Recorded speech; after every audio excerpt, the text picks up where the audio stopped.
Hey guys, welcome to the pre-show. That's all it is. Just the pre-show for right now. Welcome.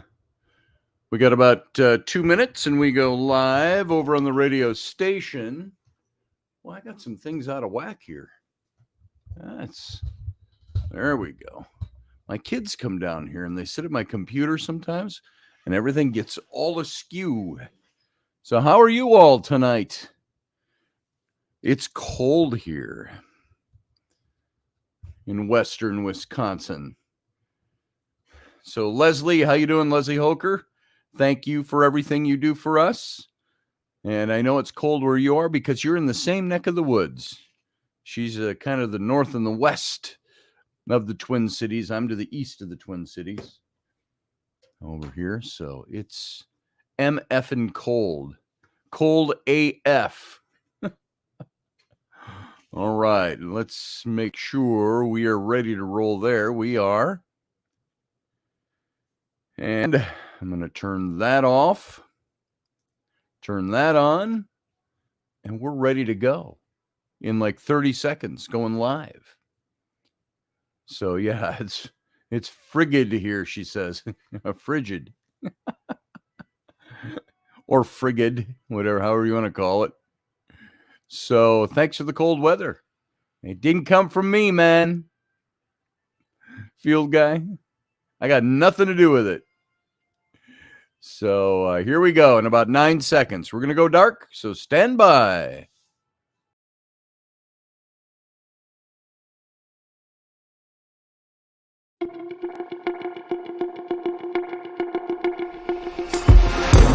The Intrepid radio program with Scotty Roberts. Intelligent talk.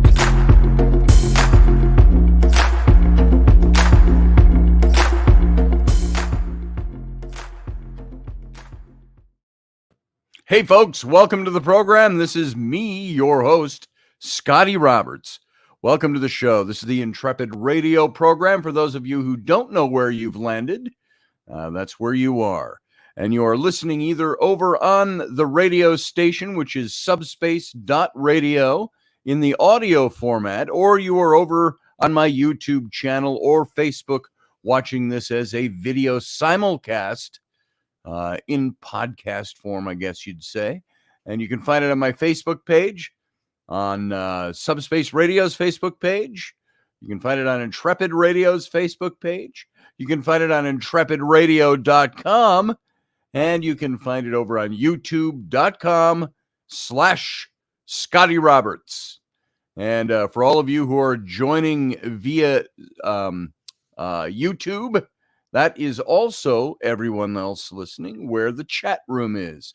So you can come over to the chat and meet the rest of the Intrepids. Have a good time and conversation over there. While you're at the YouTube page, you can subscribe and then hit the little bell to get announcements. You can also hit the join button, which will show you 3 ways that you can financially join this effort. And that financial ranges from $1 a month to $5 a month to $15 a month. All that does, it's not required. The show is always free. But what that does is it shows me who would like to help support the show and the efforts that go on here. Because there are bills and there are financial things. So blah, blah, blah, blah, blah on economics and finance. So thank you all ahead of time and those of you that are members already. Matt Finn is here. Master Finn, the master and commander of the chat room. And he says, hello, Captain and Intrepid crew. Happy Frigid Friday, everyone. Frigid. I want to keep reading frigid as frigid. Maybe I say friggin' too much. I don't know what it is. But Matthew Sainsbury is here from Barbados. Rapid Dog. He's drinking his Dickens cider. And Field Guy from Louisiana, who thinks that it's me who has caused all the cold weather down off the Gulf Coast. It ain't me, Field Guy. It ain't me. And all my Nolans fans and friends. Let's see. Who else we got in here? Michelle Canham Free is here. Good to see you. And I did see Paige Rockwell Soiree was in here a bit earlier, maybe a bit before time. Sarah Youssef is here. Hello. Looking forward to tonight, she says. And I will say about tonight that the content I have could fill much more than less than an hour's worth of airtime. You could spend a whole semester studying Dickens literature and its influence on Christmas, the Victorian ghost stories in Christmas.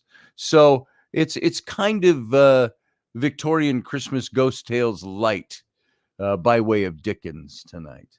And I was going to find my copy of Charles Dickens' works so I could read a little segment, and I neglected to do that. It's up there somewhere on that shelf, or it's over on that shelf, or it's over in that glass shelf over there, or it's over there, or it could possibly be in that shelf with all my old books, my antiquarian books.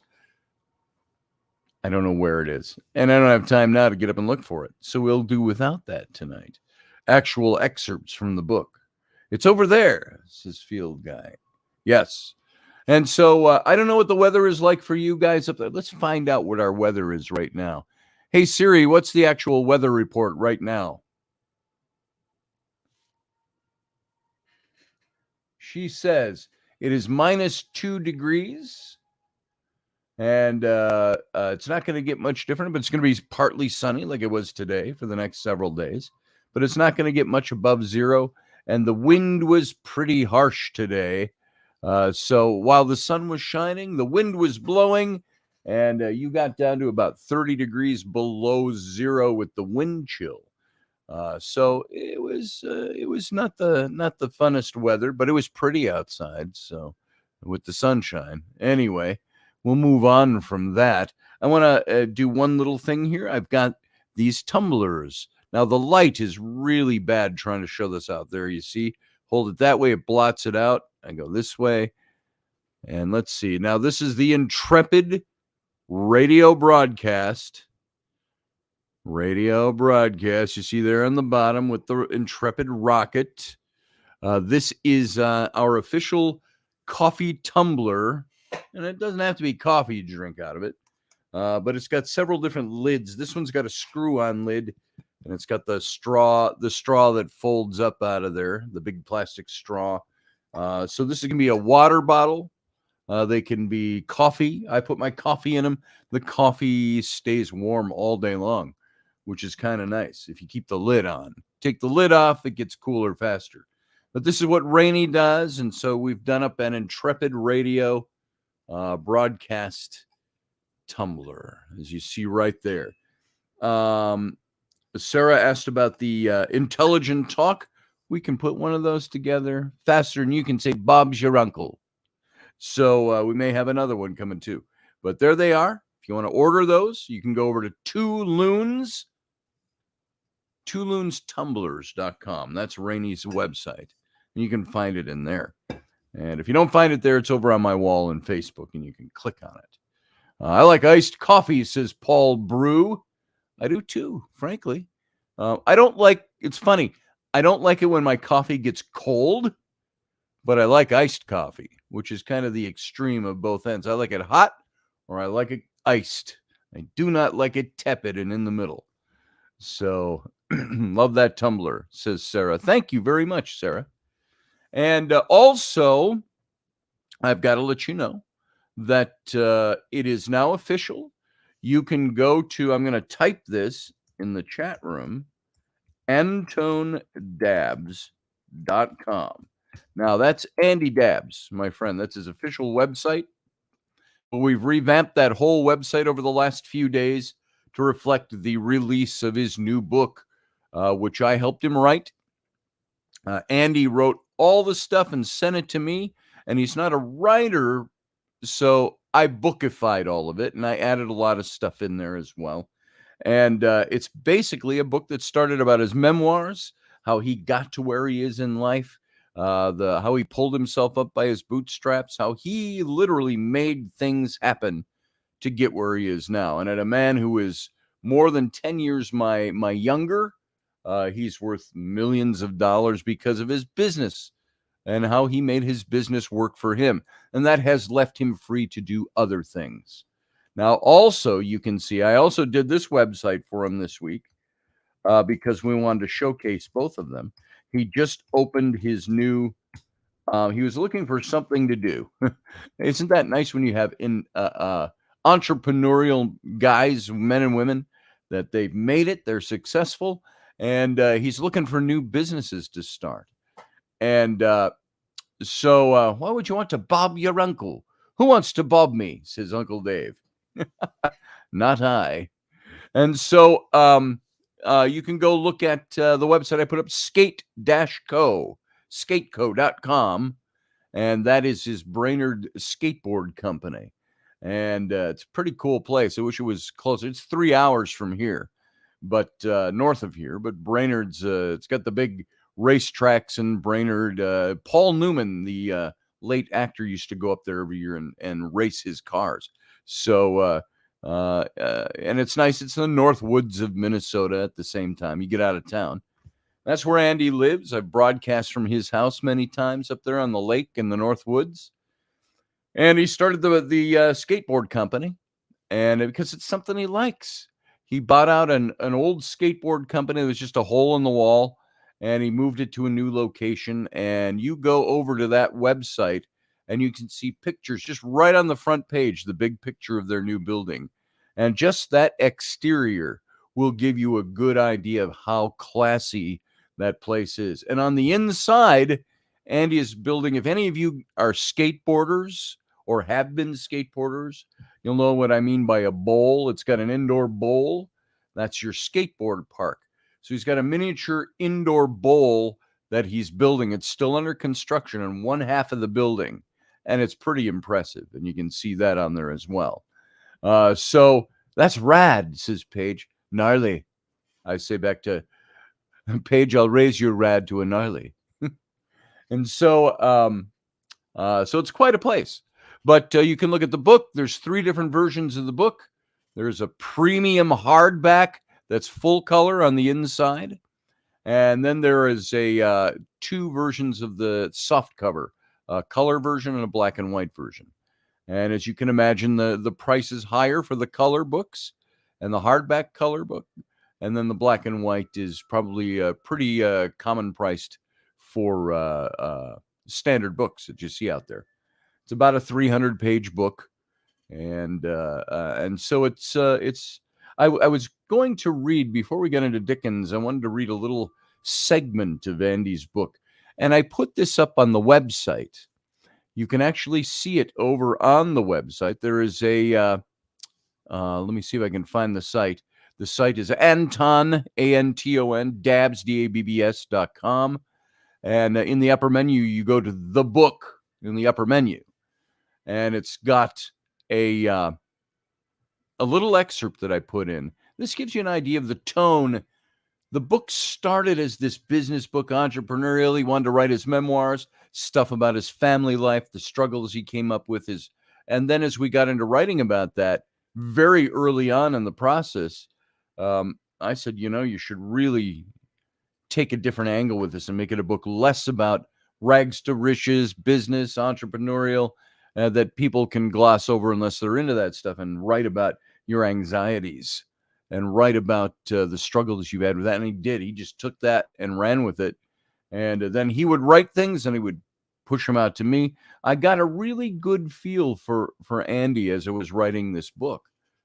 Maybe some of you who understand this will notice. Some of you who don't, this might sound a little weird, but I think there is a empathic part of me that applies to a lot of different parts of my life, things that I do. But that empathic part linked right into Andy as I was writing the book.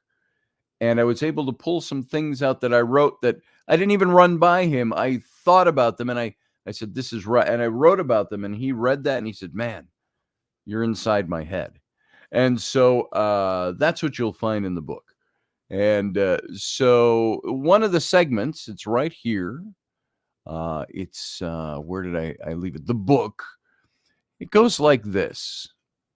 I put this little intro to it, and I said entrepreneurism, overcoming obstacles, achieving success, that still small voice. This book started as an exercise in relating how to create success in business, but during the creative process, the book became more about how to learn from past struggles, wrangle with anxiety, how to find the path to overcoming the things that tend to sabotage every aspect of life. And Andy makes no bones about it. He's on meds to this day to help control his anxieties. So here's from the book. This is from the introduction. It goes like this. I love to hike. It connects me with reality while grounding me in the energy of the earth beneath my feet. Once I leave the busyness of my day and go out walking away from the mad world, that's when I begin to really feel free. The open air has a bracing effect on my mind. The congestion of life, the uproar, the tumult we can all inevitably make of the events of our daily schedules, the intolerable noise of traffic through which I love to drive too fast and too free, the sometimes depressing daily routine, all these are forgotten and my mind is at liberty. My power of observation is sharpened on that quiet path through the forest. I live in a small town in the north woods of Minnesota, so my access to the quiet is nearly as immediate as stepping out my back door. I can hear the wind in the tall pines and the loons calling out on the lake. I can see the smallest flit of a bird or squirrel in the trees around me. My senses are heightened in a very soothing way. My hikes ensure a complete escape from the urgent and busy activities of my life, and therefore give my brain the rest it needs, refreshing and rejuvenating me, allowing me to almost double my productivity when I'm back at my desk. Most of all, when I hike, I'm quieted to hear that still small voice that calls from the wilderness of my past to the mind of my present. The future can take care of itself when we heed what we hear. I'm not thinking such grandiose thoughts that anything I have to write on these pages is a must read, or the answer to everything in life, or worse, some self-satisfying church brunch goulash of what could be seen as my personal rags to riches story. I'm not so self-involved or self-aggrandizing as to believe that my story is so almighty important to anyone other than me. But I do believe that my story is one worth telling for the simple joy of recounting events and placing them in a structure that someone else might recognize in their own life. I was a bad boy who very early started down a path that could have led me to a destroyed and wasted life. Hell, I might even be sitting in prison right now instead of jotting down these thoughts, but I chose a different path. I cognitively decided who I wanted to be, then engaged in actions with many zigzags along the way that have brought me to this very moment. And those moments of decision, those defining moments we can all look back to in every one of our lives, weren't always things that I conceived of out of nothing. They were moments when I was led to make decisions based on my own actions, to either move forward down this path or the other paths extending out from the varied crossroads that I had encountered. End of segment. So that is out of the introduction to the book. And he carries on through a lot of things in there. Daniel Craig says, the one created from my own energy. Jiraiya is my personal psychiatrist. So there is that. There you go. And go out and take a look at it. Go to antondabs.com and go ahead and pick up your book there. And it'll be a few weeks before they ship out. But if you get your name in there, every book that comes in order through the website will be autographed as well, by the way, by Andy and by me. So there you go. That's what I have to say about that. So go check it out. And then check out his skate.co, skate.co.com, and enjoy his new business venture. And by the way, Andy and I are starting to work on a second book, and a book that focuses mainly on anxiety and overcoming anxiety and so on. It'll be an interesting couple of months putting that one together. That starts immediately. He's already been sending me notes. So there you go. Thank you, Michelle Canham-Free. I appreciate that. Now on to Dickens. Dickens. I wanted to explore this idea of how the horror story became, or the ghost story became so linked to Christmas in the Victorian times, especially. And toward the end of each year, by the way, spooky stories featuring the supernatural were all the rage during that darkest time of the year in Victorian England. And as fireplaces were lit, and as we light our fires or turn on our electric gas fireplaces, and there's hot cocoa, Americans have made it a tradition to revisit their favorite classic holiday books, their movies, the songs. And though ghost stories may seem out of place in present-day American holiday celebrations, they were once a Christmas staple, reaching their peak of popularity in Victorian England. Now, there were no ghost stories in the original Christmas story in the Bible. It was a story of supernatural activity. When you think about it, we're taught certain things in church and in our faith beliefs that when we step back, we go, oh, wait, that's a very spooky story when you think about it. Bunch of shepherds sitting out in the field, and all of a sudden the sky is filled with angels. We think, oh, what wonder. Just imagine, you think of lying in your bed at night in the quiet, and if something appeared out of nowhere, a vision or a person or an angelic being, you don't know it at first, it just appears to you and starts talking to you, you're gonna probably pee your sheets. That kind of stuff can be very frightening when it first happens, but then as it goes on in that story, what happened? Shepherds, it's the angels. Okay, click. Now we're okay with it. I'll bet you they were pretty stunned if that's actually the way the things happened. So, a dark, spooky time of the year is how when these stories started becoming this Christmas staple in England. And like most long-standing cultural customs, the precise origin of the telling of ghost stories at the end of the year is unknown, largely because it began as an oral tradition without the written records. But according to Sarah Cleto, a folklorist who specializes in British literature, and she's co-founder of the Charterhouse School of Folklore and the Fantastic. Wouldn't that be a great place to go to school? Where do you go to school? The Charterhouse School of Folklore and the Fantastic. The season around the winter solstice, which for us was just 2 days ago, has been one of a transition and change for a very, very, very long time, she says, and has provoked oral stories about spooky things in many different countries and cultures all over the world. And furthermore, spooky storytelling gave people something to do during the long, dark evenings before there was electric lights. And the long midwinter nights meant folks had to stop working early. They had to spend their leisure hours huddled close to the fire.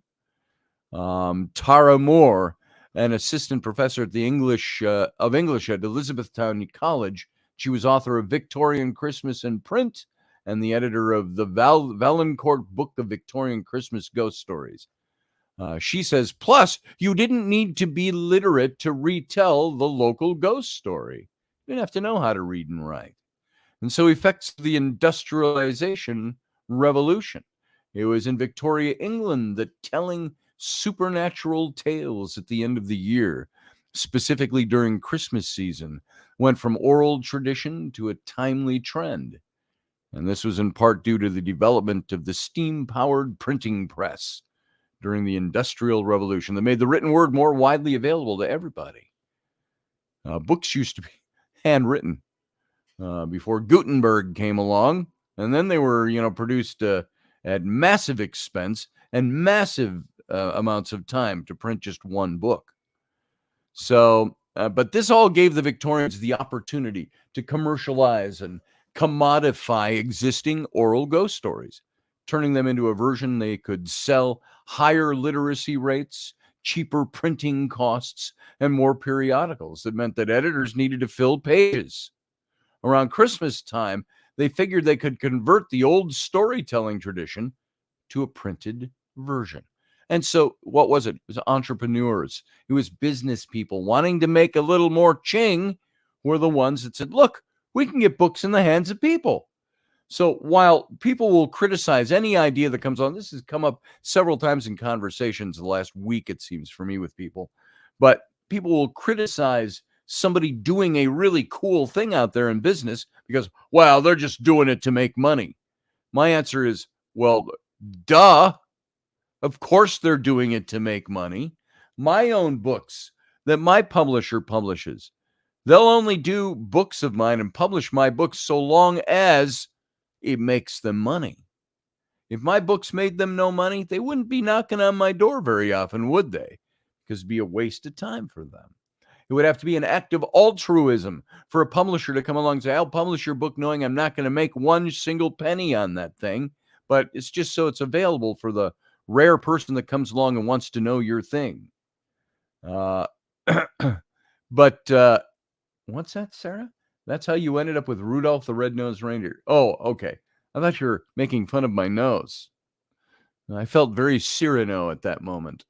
Anyway, people who moved out of their towns and villages and into the larger cities, they still wanted access to the supernatural sagas they heard around the fireplace growing up. And fortunately, Victorian authors like Elizabeth Gaskell, Margaret Oliphant, and Arthur Conan Doyle, we all know who he is, Sherlock Holmes, worked through the fall to cook up these stories and have them ready to print in time for Christmas. Pardon me, I got to wet my whistle. With a little tangerine flavored LaCroix water. And industrialization not only provided tools that allowed these guys to distribute spooky stories, uncertainty during the era also fueled interest in the genre. Says Brittany Warman. She was a folklorist specializing in Gothic literature and the co-founder of the Carter Hawes School of Folklore and the Fantastic. Interest was driven, she says, by the rise of industrialization, the rise of science, the looming fall of Victorian Britain as superpower. All of these things were in people's minds, and it made the world seem a bit darker and a little bit scarier. And but these stories started to find these wide-ranging audiences, the audiences that started to gain knowledge of them through literature as opposed to oral tradition. Telling horror-filled holiday tales continued to be a family affair in England, even when they were read rather than recited. We know from illustrations and diaries that the whole families read these periodicals together. And they looked at the pictures. My kids, my little ones especially, they love it when I have a book that has illustrations. That's why I do illustrated books. I've written a bunch that aren't illustrated, but the ones I do that are illustrated are to please my kids, to give them something to look at. And I think adults like pictures too. And maybe some guys like pictures too. Oh, it's got pictures. So I don't read books. I just look at pictures. I've got male friends of mine, if I can go off on a mini tangent. I've got male friends that when we're talking about stuff that I do and the things that, well, you write about anyway. Well, I write about this and that. Hey, I got a copy here. You want to take one home? No, I don't read. Like, what do you mean you don't read? You need to read. Reading expands your mind. Well, so does TikTok, I'll be told. Yeah, a B is in B, S is in S. So anyway, the popularity of Victorian Christmas ghost stories also transcended socioeconomic statuses. According to Moore from this institute, she said they were available to read everywhere, from cheap publications to expensive Christmas annuals that the middle class ladies would show off on their coffee tables. And the broad audience for these kinds of stories was reflected in the stories themselves, which sometimes centered around working class characters and other times took place in haunted manor houses. And these upper class settings were intended to invite readers from all classes into an idealized upper crust Christmas, the type today's fans of shows like Downton Abbey still enjoy as entertainment. Now you have the Charles Dickens effect. And Charles Dickens, his 1843 novella, A Christmas Carol, has forever linked the British author with the holiday season. But his contributions to Christmas in Victorian England, including the tradition of telling and reading ghost stories, extend far beyond Jacob Marley's visit to Scrooge. You realize that was 1842 when Dickens wrote A Christmas Carol. 1843, I'm sorry. And which is what, 180 years ago? That's a long time ago. When you think about it, that's darn close to 200 years old, that story. But 1843. In fact, Dickens played a huge part in popularizing the genre in England. He wrote a bunch of different Christmas novellas, several of which involved ghosts. Specifically, she says, this is, by the way, Cleto. She said and then he started editing more and more Christmas ghost stories from other people and working those into magazines he was already editing. And that just caught like wildfire. Dickens also helped shape Christmas literature in general by formulating expectations about themes like forgiveness and reunion during the holiday season. Have yourself a merry little Christmas. Next year, all our troubles will be miles away. Where do you think songs like that started from? They're all the thoughts that we have at Christmas time. But it was Dickens that helped create that through giving the people what they wanted to have, ghost stories associated with the Christmas season and the end of the year. American Christmas traditions were kind of more syrupy than spooky. There were countless of trends that made their way from England to America during the Victorian era, and the telling of ghost stories during the Christmas season was not one that really caught on right away. A Christmas Carol was an immediate bestseller in the United States. But at the time of its publication, Dickens was arguably the most famous writer in the world and already wildly popular. So the novella's success in the U.S. likely had more to do with Dickens' existing massive fan base than it did Americans' interest in incorporating the supernatural into Christmas. So American Christmas scenes and stories tended to be syrupy sweet. There were a few American writers of the period trying to put Victorian-style Christmas ghost stories into American literature, including Nathaniel Hawthorne and Henry James, Washington Irving, who wrote The Legend of Sleepy Hollow, made a similar and early attempt, slipping the supernatural into Christmas-themed short stories that were published in 1819 and 1820. It's been theorized that American reluctance to embrace the Christmas ghost story tradition had to do at least in part with the country's attitudes toward things like magic and superstitions. We were pretty pragmatic over here compared to England. In America, we generally had a bit of resistance to the whole supernatural craze in the way that European countries didn't. When you came to America, you came with a fresh start. You didn't have ancient castles and ancient lands and ancient ghost stories to play off of. It was a fresh, new place to be. You came with a secular mindset, the idea that you were leaving the past behind, and some of these spooky superstitions were thought of as being part of the past and things that, frankly, needed to be left behind. And another reason telling spooky stories never took off as a Christmas tradition in the United States was because it became more firmly established as a Halloween tradition, thanks to the Irish and the Scottish immigrants. That's what really impacted culture here, because they brought with them the concept similar to Halloween, and that became for America the time period for ghosts. You watch the news around Halloween time.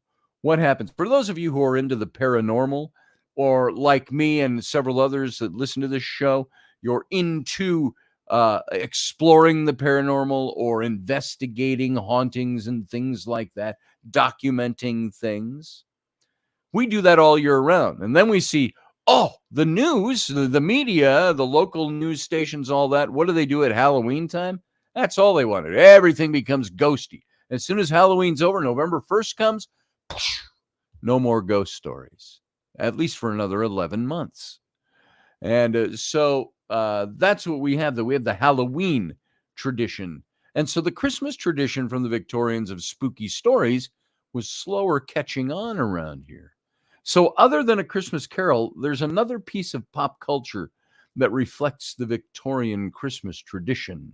A single line from a song written and released in 1963 by American musicians.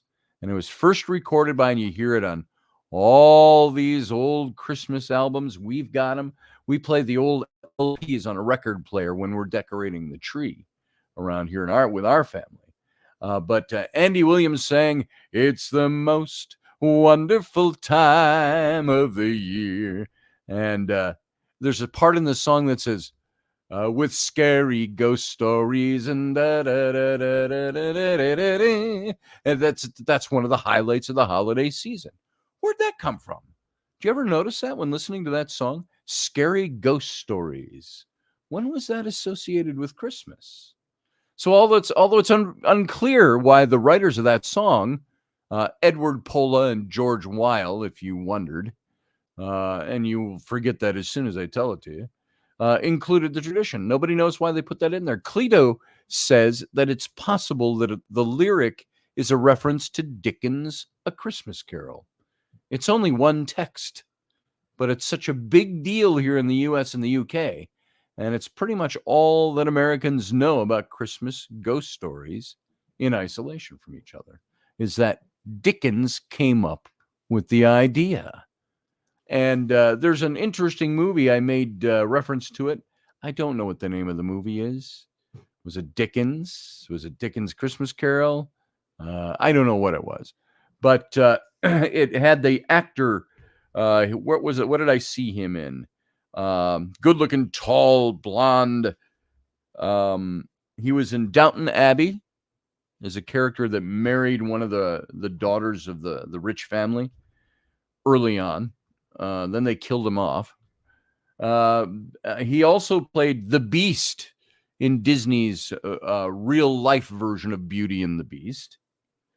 So he's very interesting. But you'll know who he is when you see him. But that British actor played Dickens. And it's a bit of a comical movie, but it kind of hit the highlights of the facts that Dickens was being pressed to come out with a good story for Christmas. And he didn't know what to write. It was kind of like a writer's block thing. He couldn't quite get down what he wanted to say for Christmas. And when you're under the gun, like if I have a publisher that's hounding me for a book, it's like, can't write that right now. I don't know what to write. I've had that. I've had writer's block. I've sat with my own books and stared, and I write the same two sentences over and over again to make sure they sound right and that they flow well. It doesn't always work. But I wanted to look at the ghosts in A Christmas Carol. And the ghosts are, by turns, they're comic, they're grotesque, they're allegorical. And there had been ghosts in literature long before the Victorians, but the ghost story as a distinct and popular genre was the invention of the Victorians. And Charles Dickens was hugely influential in establishing the genre's popularity, not only as a writer, but also as an editor. His journals, Household Words was the name, and All the Year Round was another one, specialized in ghost stories, and other contemporary journals followed. Dickens' close friend and biographer, John Forster, said that the novelist had a hankering after ghosts. And not that Dickens exactly believed in ghosts. He wasn't so much a paranormalist. He wasn't a spiritist like other authors that were contemporary in his day, but he was intrigued by our belief in them. Sir Arthur Conan Doyle was an author that was very much into the paranormal and the supernatural. He helped found the British college, which is still there, the College of Psychic Studies. And you can still go there today. And it's like a 5-flat, tall, narrow building. It goes way back, downtown London, right at the end of the block from the big art museum there. So in A Christmas Carol, which was written in 1843, the first of his ghost stories, Dickens harnesses that belief by making the supernatural a natural extension of the real world of Scrooge and his victims. And this is a long way from the specters of earlier Gothic fiction. And the portrayals of the ghosts in The Christmas Carol, Dickens presents each of these 4 ghosts in a very different way as they contrast one another throughout the whole novel. He uses the views and the reactions of the character Scrooge and the physical descriptions of the ghosts to portray their moral significance. And it was all at once, it was kind of a comical type of a thing in a way for Victorian times. And it was grotesquely macabre in a very Gothic sense. And so the novel is split into 5 staves or chapters, with the 3 ghosts of the past, present, and future visiting Scrooge. But there was a 4th ghost. Do you remember who the 4th ghost was? There were actually 4 ghosts in A Christmas Carol. Do you know who that ghost was off the top of your head? Because we sometimes miss talking about him. We move right by talking about him. Of course, I don't see it coming up quick over in the chat room, but that, of course, was the ghost of Scrooge's former business partner, Marley. Robert Marley. I think it was Bob Marley. I do know that Jacob Marley. There it is. Thank you, Matthew. Leave it to Matthew Sainsbury to find the facts for us. Thank you very much, Matthew. And so he introduced the readers first. You meet Scrooge when he's introduced by Marley's ghost in the first chapter, who was Scrooge's former business partner. And in stave 5, we see how Scrooge has changed from the very beginning of the book, contrasting to the first chapter when he's a mean, stingy, miserly old man. Dickens called the chapters staves, which are references to verses of song, which he has cleverly linked in with the title of the novel, A Christmas Carol. And so each chapter is like a verse in a carol, and this structure of the novel is effective because it emphasizes the story. It gets across the spirit of Christmas in a subtle and a very different way than had been done before that. And the first ghost to appear in front of Scrooge is that of Jacob Marley, his past partner. And the chain he drew was clasped around his waist, or as Dickens said, clasped around his middle. And he presents Marley with a long chain wrapped around him made of cash boxes, keys, padlocks, ledgers, deeds, and heavy purses, to show that he's trapped by his regrets made in life, and that he isn't free of his sins. The cash boxes on Marley's chain represent his character, showing that when he was alive, he relied on his money, and that it was the only thing Marley thought about. And Dickens presents businessmen as, like Marley and Scrooge, as rather selfish and heartless people. They're saying that there are keys and padlocks on Marley's chain, which may suggest that they keep everything locked inside them. And certainly they were misers who kept all their money, counted their money at night for fun, because they didn't do anything. They didn't have TV for all the money they had. They had no TV in Victorian England. So Dickens stereotypes this society that Scrooge lives in as self-contained, rather ignorant people who turn a blind eye to the poor and to the lower class households in the Victorian times. Dickens also describes the chain as a tail wound around Marley. By using a simile, he helps the reader to visualize the imagery, given that describing Marley's ghost as though Marley cannot escape his regrets. He's chained to them. So Dickens uses the word tail, which could be suggesting that the chain becomes part of Marley's anatomy. And so he has to live with this chain growing into and out of him and wrapped around him for the rest of his eternal existence. There's no redemption in the afterlife.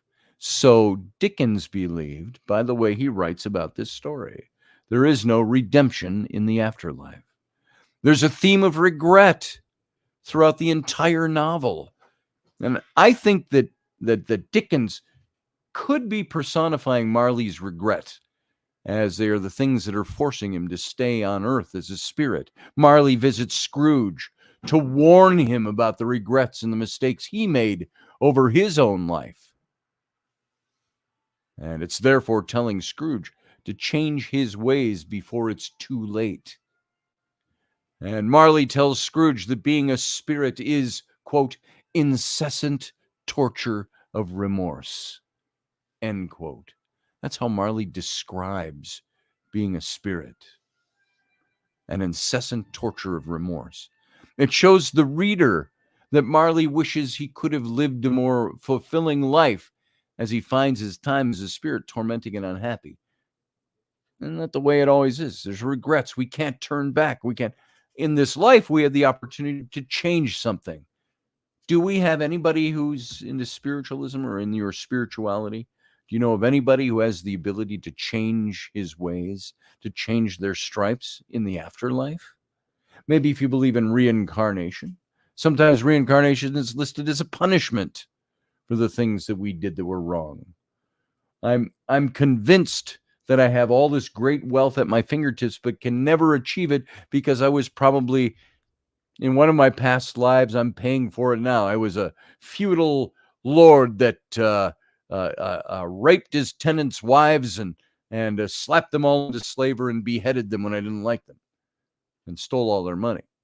Maybe I'm paying for that in my life now. Who the hell knows? But Marley wishes that he could have lived a more fulfilling life. He has his regrets in the afterlife. And because of his never-ending torture, it could also suggest that because of his actions, Marley has gone to hell to replay his sins. And Charles Dickens has given a moral message to the reader and also to society, telling them to think about their regrets made in life and how their actions have affected others, and to possibly change their way of life, like Scrooge. Did you know that Dickens, this just came into my mind, Dickens was a big advocate for trying to put down the poverty in New York City during his time, especially if you ever saw the or read the book The Gangs of New York with Daniel Day-Lewis and DiCaprio. The Gangs of New York, Paradise Square, the 5 Points in New York City. Dickens had visited the 5 Points in his day, and he called it one of the most horrifying slums of squalor he had ever encountered. And he was a big proponent of trying to help change that, putting money into it and into people. And so Marley tells Scrooge that his chain was as long as his 7 years ago, and Scrooge has labored on it since. And Marley then tells Scrooge that he has hope of escaping my fate, he says, when 3 spirits will visit him over the next 3 nights. And with that, Marley's gone. And so Dickens is trying to portray the message that you should think about the actions in your life and treat everyone with respect, because otherwise your regrets made in life could catch up with you, like Marley's did. so when you think about that, that's a pretty heavy-duty theme in A Christmas Carol. You can see it by the not rejuvenation, what's the word I'm looking for? Not rejuvenation, not repentance, the redemption of Scrooge by the end of that book. So that message meant something, and the redemption of a man that was suffering from it was warned of it by a ghost. And then 3 more ghosts take him on these journeys, past, present, and future. Another theme in the novel is the theme of redemption. As Scrooge is told by ghosts, he can still change the person he might become. And so when Dickens wrote the novel, there was a large divide between the rich and the poor societies, and he wanted to change that by selling A Christmas Carol for 5 shillings each, which meant that everyone could read the book no matter how much money they earned. 5 shillings was nothing.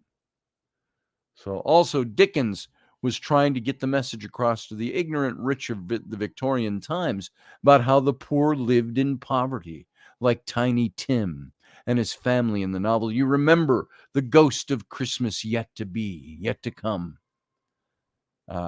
It's very much implied that Tiny Tim did not survive the year because of his illness.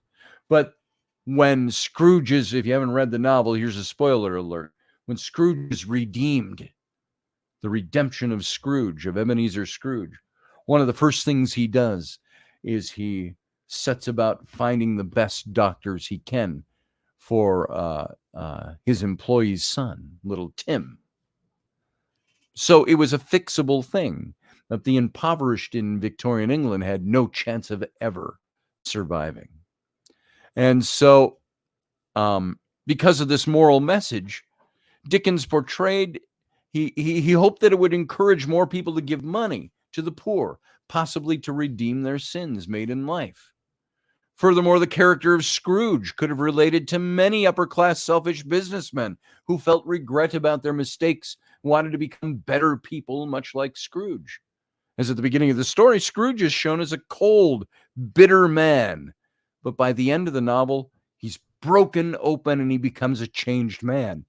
It's the stuff he repressed and pushed down. Because if he didn't have it in him, he couldn't have been redeemed to reclaim it. He had pushed it down and repressed it to be the man that he was. And he was redeemed from that. And it all broke back out into the open. He's a changed man at the end. And this moral message about redemption is still a very important issue today. And I think that's why the book is still as popular as it was 100 years ago. And so the first of 3 spirits to appear in front of Scrooge is the ghost of Christmas past, whom Dickens describes as a strange and like a child, making the ghost seem as if it were young and childlike.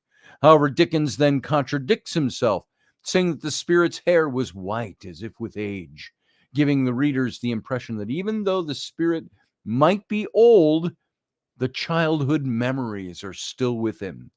And because of this, you feel as a reader that even though you're more mature than your past says you are, as you grow old, helping to shape the person you become.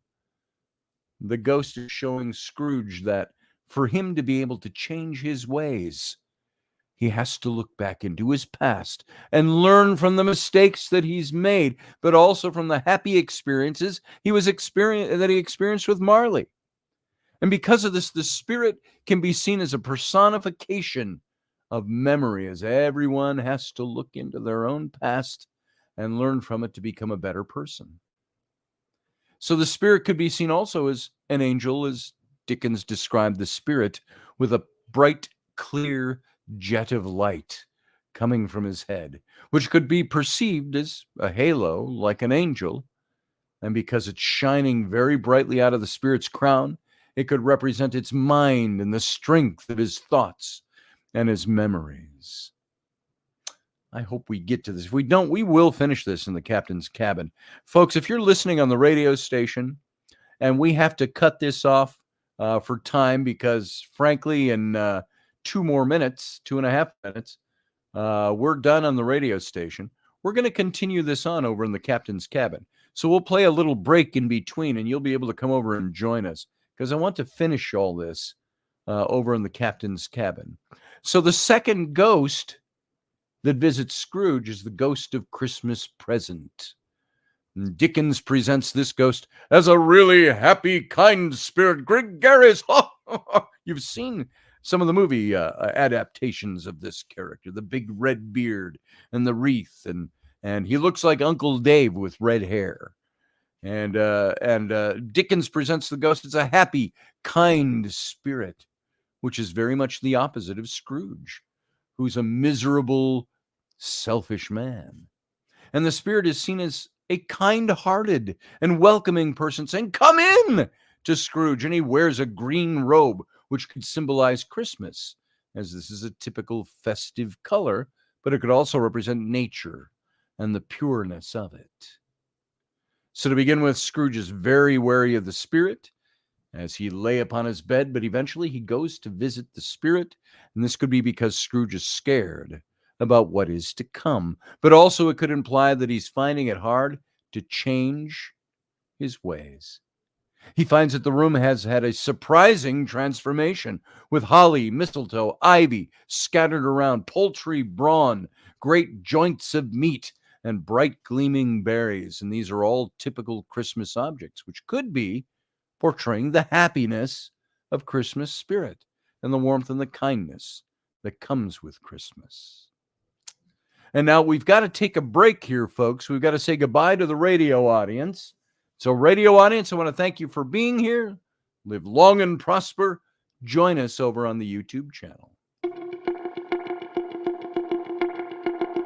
Join us every weeknight at 9 p.m. Central Standard Time, 10 p.m. Eastern.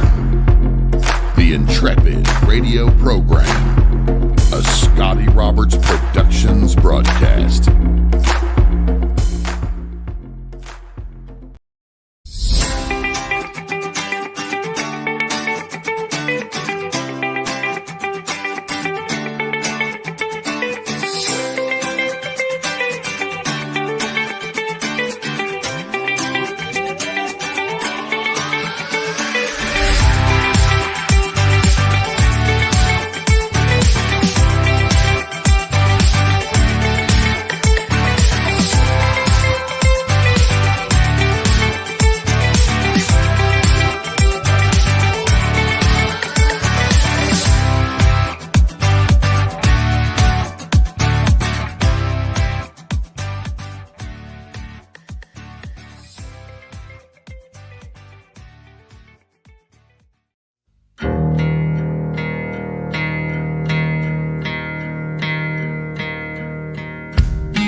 Well, welcome to the captain's cabin, y'all.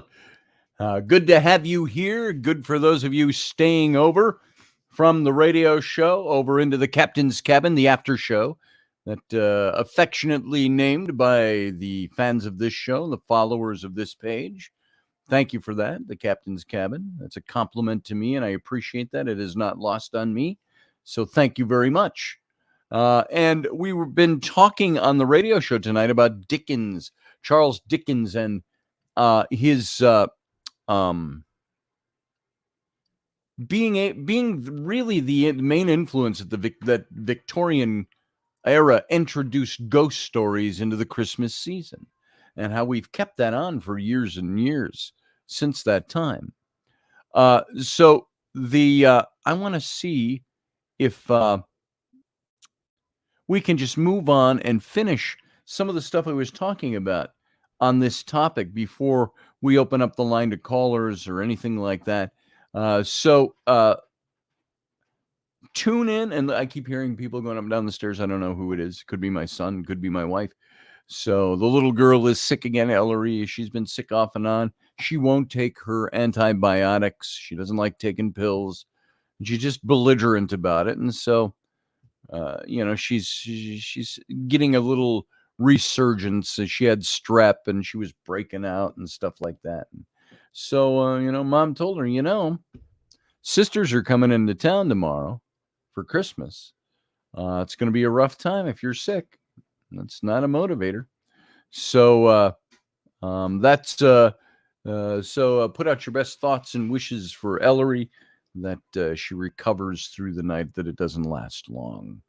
So we were talking about the second ghost, the ghost of Christmas Present, and what he represented, and how Scrooge had kind of the vivacious, bright, glowing, colorful, and then he's brought to scenes of his youth when he was a child in the past, but then in the Christmas Present, he's brought to scenes of his family having Christmas in the present without him.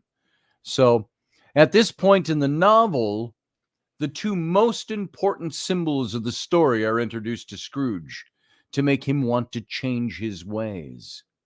He asks, "Is it a foot or a claw?" as he's wondering what the spirit is hiding under his robes. The spirit shows Scrooge two ragged, scowling, wolfish children, which symbolize ignorance and want. Ignorance shows Scrooge's ignorance toward the poor and to others around him, and the ghost warns him that if he doesn't change, he will end up like Marley. It also shows how the rich ignore the suffering of the poor, like Scrooge at the beginning of the novel. And the child of want, W-A-N-T, the child of want, shows Scrooge's greed of money throughout the novel. However, it could also represent the want of the poor and the poor society around him, as they require a better life, food and education, and they want to live. They have want and ignorance. His partner, having been personified into children, make the reader think about it. And it makes him think about what society is becoming, and also that it could be society's fault that they're here. Ignorance and want. And, sometimes we look at Victorian England and it's a bit romanticized. But you know what? I would never want to have lived in Victorian England, unless, of course, I was part of the upper crust. I wouldn't want to go live as a common poor person in the squalor of London's slums during the Victorian era, nor in New York City's slums at the Five Points in Paradise Park. But this part of the book is showing how Charles Dickens wanted to change the lives of many and to help the less fortunate, as in Victorian society, the life of the poor was very difficult. I got to tell you, if I was a richer man, I'd be helping a lot of poorer people around me. I have said rather cheekily, as Wendy might say, cheeky, or I have said rather tongue-in-cheek, that if I win the lottery, I'll start businesses that will help people succeed. If I was a rich guy, I would help people succeed. And at times I've thought, if I was a rich guy, that's what I'd do. But I'm not. I struggle just as much as everybody else listening to this show. Some of us to different degrees than others. But what Dickens was trying to get across was that there's a part of society around you that is so bleak and so depressed economically, financially, living in squalor. We got it around us today. For as much modern society as we have, I am not against helping the poor as long as we teach the poor to continue helping themselves, finding ways to move ahead, to get ahead, to make things better, not just giving them the handout. I'm not a believer in handouts. I'm a believer in charity that has feet to it. And I think this is what Dickens was about. Charity with feet. And he really wrote about that in the descriptions of what life was like in the time of Ebenezer Scrooge. And the streets were dirty. Life for the poor was very difficult. The streets were dirty and filled with disease and death, and children as young as 5 were sent to the workhouses, where they often worked long hours in dangerous jobs for very little wage. Houses were overcrowded with large numbers of families living in one house. And by this, I mean sometimes row houses. We're not talking about beautiful country estates somewhere. There were many deaths that were caused by starvation and disease. Think of the medicine 200 years ago, 150 to 200 years ago, you get an idea. And want, W-A-N-T, capital W, and want, ignorance and want, those characters show the readers what Victorian society was like and what they should, and that they shouldn't ignore it, but help to improve the lives of other people around them. This was the message to Scrooge as well. So when the ghost of Christmas yet to come silently approaches Scrooge, he's draped and hooded.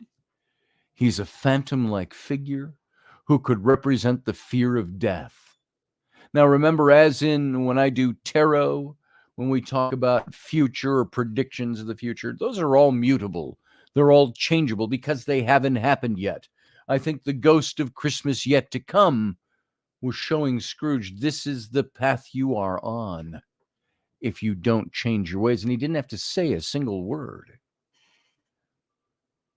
So he's draped, he's hooded, he's phantom-like. He could represent the fear of death. And the ghost never says a single word to Scrooge. He just leads Scrooge, pointing forward so Scrooge can think about what he's done and what will come if he doesn't change. That's the ghost of Christmas yet to come, your headstone, your grave. And the silence of the spirit could be frightening to Scrooge, as this spirit is traditionally shown as the scariest ghost of them all in almost every representation. The spirit wears a deep black garment and could remind readers of the Grim Reaper, which is often portrayed as an old man or a skeleton. Scrooge is reminded of Marley's fate by this spirit and what's going to happen to him unless he changes his ways, which he promises to do after he is haunted by the image of his death. And so when the characters are in the graveyard, Dickens uses a pathetic fallacy to portray the feeling of death around the spirit, describing the graveyard overrun by grass and weeds and choked up with too much burying, giving the reader an image of the scene, but also a feeling of the atmosphere around them. The spirit could also be showing Scrooge the differences of heaven and hell, as Tiny Tim would go to heaven, as he's a kind, generous little boy, whereas Scrooge will go to hell for being greedy, a cold-hearted man. And so in conclusion, Dickens presents the 4 ghosts in very different ways. Each one is showed by its character, appearance, and feel. The spirits each have their moral significance, giving not just a message to Scrooge, but a moral to those reading the story that Dickens has written. Dickens wrote A Christmas Carol in the 19th century Victorian Britain, and he wanted to show the rich and ignorant that they should help the suffering and the poor, not just ignore them, like Scrooge's character throughout the entire novel, till the end, of course. And the spirits helped him see that he should change by simply showing him memories, present times, and what would happen to him in the future if he didn't change his ways. And this novel is still very popular today because of the ghost's moral messages, which are still so incredibly relevant today and in modern society. All of those things still exist today, and we're all asked in certain ways to do something about it. I started at the beginning saying that ghosts in A Christmas Carol are by turns comic, grotesque, allegorical. There have been ghosts in literature before the Victorian times, before Dickens wrote this book. But this is when it started becoming attached to Christmas in A Christmas Carol, I think because of the message that he used Christmas to tell this tale. There's the terrible and the comic in this story. And sometimes an author might, if Dickens could hear the way we talk about his book today, he might cringe a little bit. Oh, it was just a story I wrote. But what was in that story was his heart of the matters, the way he saw the world around him. The first strictly supernatural sight in the story is the door knocker on the outside of Scrooge's chambers. Oh, what knockers? From Young Frankenstein. Those of you who know Young Frankenstein. The knocker on the outside of the door of a lion's head that morphs into Marley's face. And as Scrooge looks at it, into the face of his former partner, Jacob Marley, dead for 7 years at that point. The hair curiously stirred. He's from the book. The hair curiously stirred, as if by breath or hot air, and though the eyes were wide open, they were perfectly motionless. Dickens' sense of fantasy brings the horrible and the comic together. In the surrounding gloom, the face has a dismal light about it. It's like scrying into a mirror in a haunted house. It's like a bad lobster in the dark cellar. The weird mix of the terrible and the comic is kept up when Marley's ghost finally appears carrying a chain. He's all wrapped up in these chains we talked about. Chains with cash boxes and keys and padlocks and the like. It's like a parody ghost. Its body is transparent, as Scrooge observes. It says in the book, Scrooge had often heard it say that Marley had no bowels, but he never believed it until now. It's a joke. No, Marley has no bowels, but he didn't believe that until he could see through him. So there's a city, something you might not realize about this story. There's a whole city of specters and animated objects. On Christmas Eve, the city itself is a place of specters where it had not been light all day, Dickens says. Outside Scrooge's counting house, the fog is so dense that although the court was of the narrowest, the houses opposite were mere phantoms, says Dickens. The bell in a nearby church tower strikes the hours and quarters as if its teeth were chattering in its frozen head up there, says the book. After Marley's ghost had left him, Scrooge looks out his window and sees the air filled with phantoms, many of them chained souls who had once been known to Scrooge. It's like a fantastic vision of the city that Scrooge already knows well. And like Macbeth, Scrooge, because of his sins, sees visions that are for him alone. Remember in the Bible story of Jesus' death on the cross, it talks about, and there was a great earthquake, and all the graves around Jerusalem were opened, and the spirits came out and ministered to the people. Any guilt associated with that? Is that a story? Did it really happen? It's not something we know about, anything about, other than the pages of the Bible. So the city was full of ghosts and specters. There's also allegory and morality tied into this story. The apparitions are inescapable. What did Scrooge say?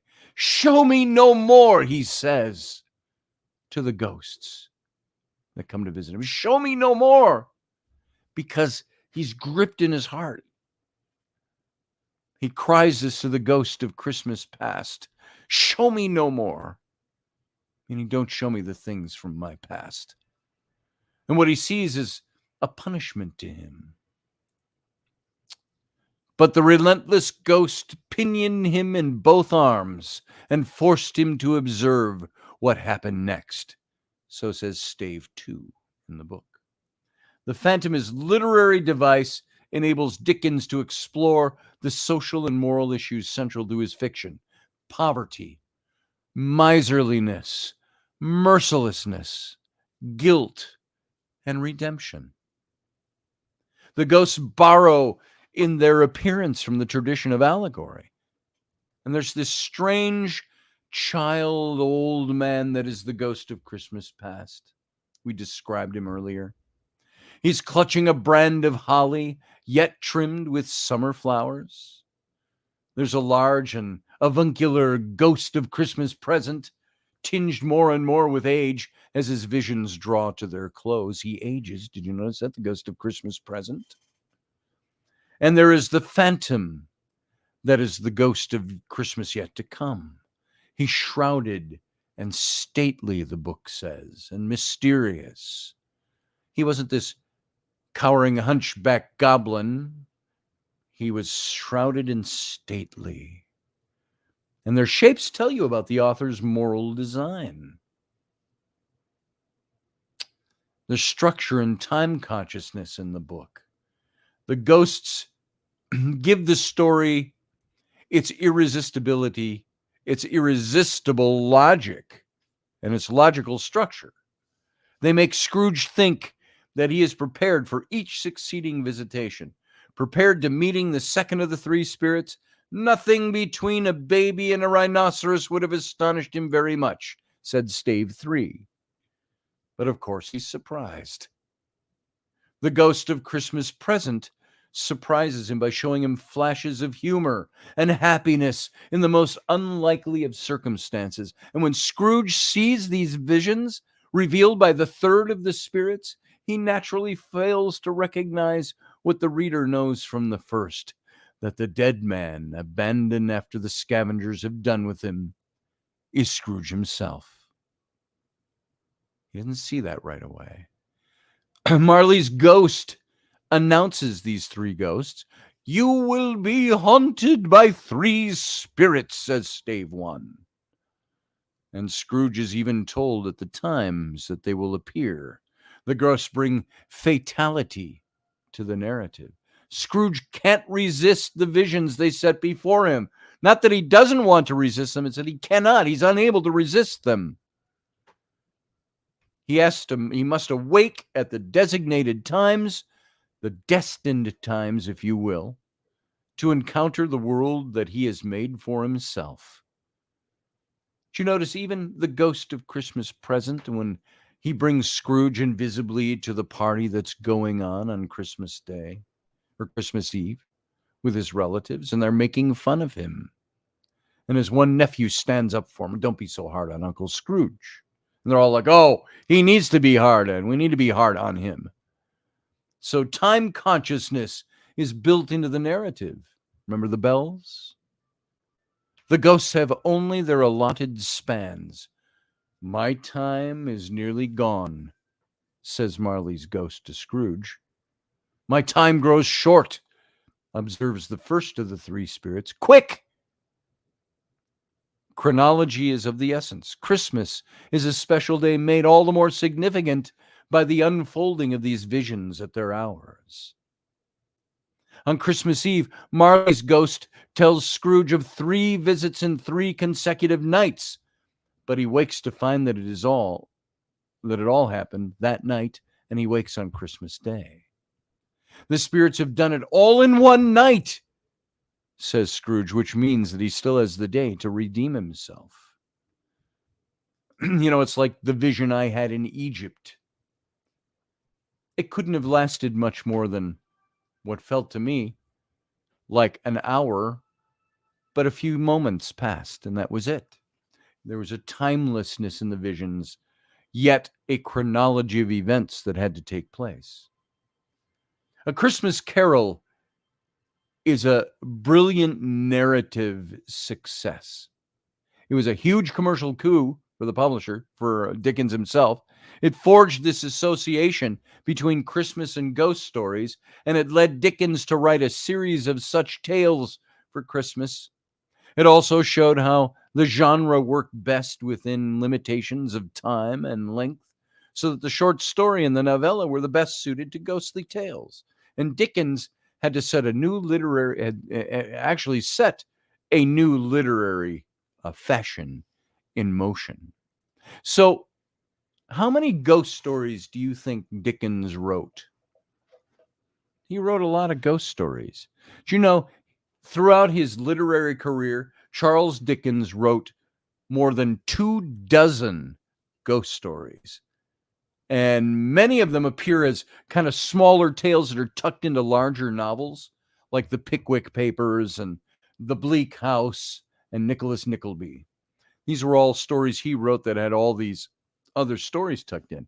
But I have here a few things, and I know we're in the captain's cabin. This might make a show all by itself.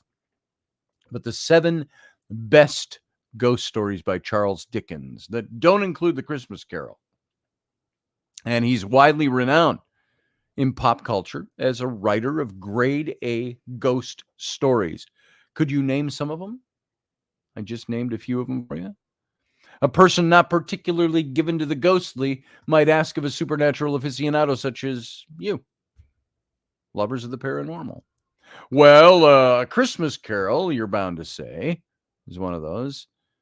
And we'll likely be quick at mentioning The Signal Man was one of his. Did any of you know that book by Dickens? Perhaps To Be Taken with a Grain of Salt was another one of his books, ghostly books. But that might perhaps be where you stop if you listened at all in high school literature.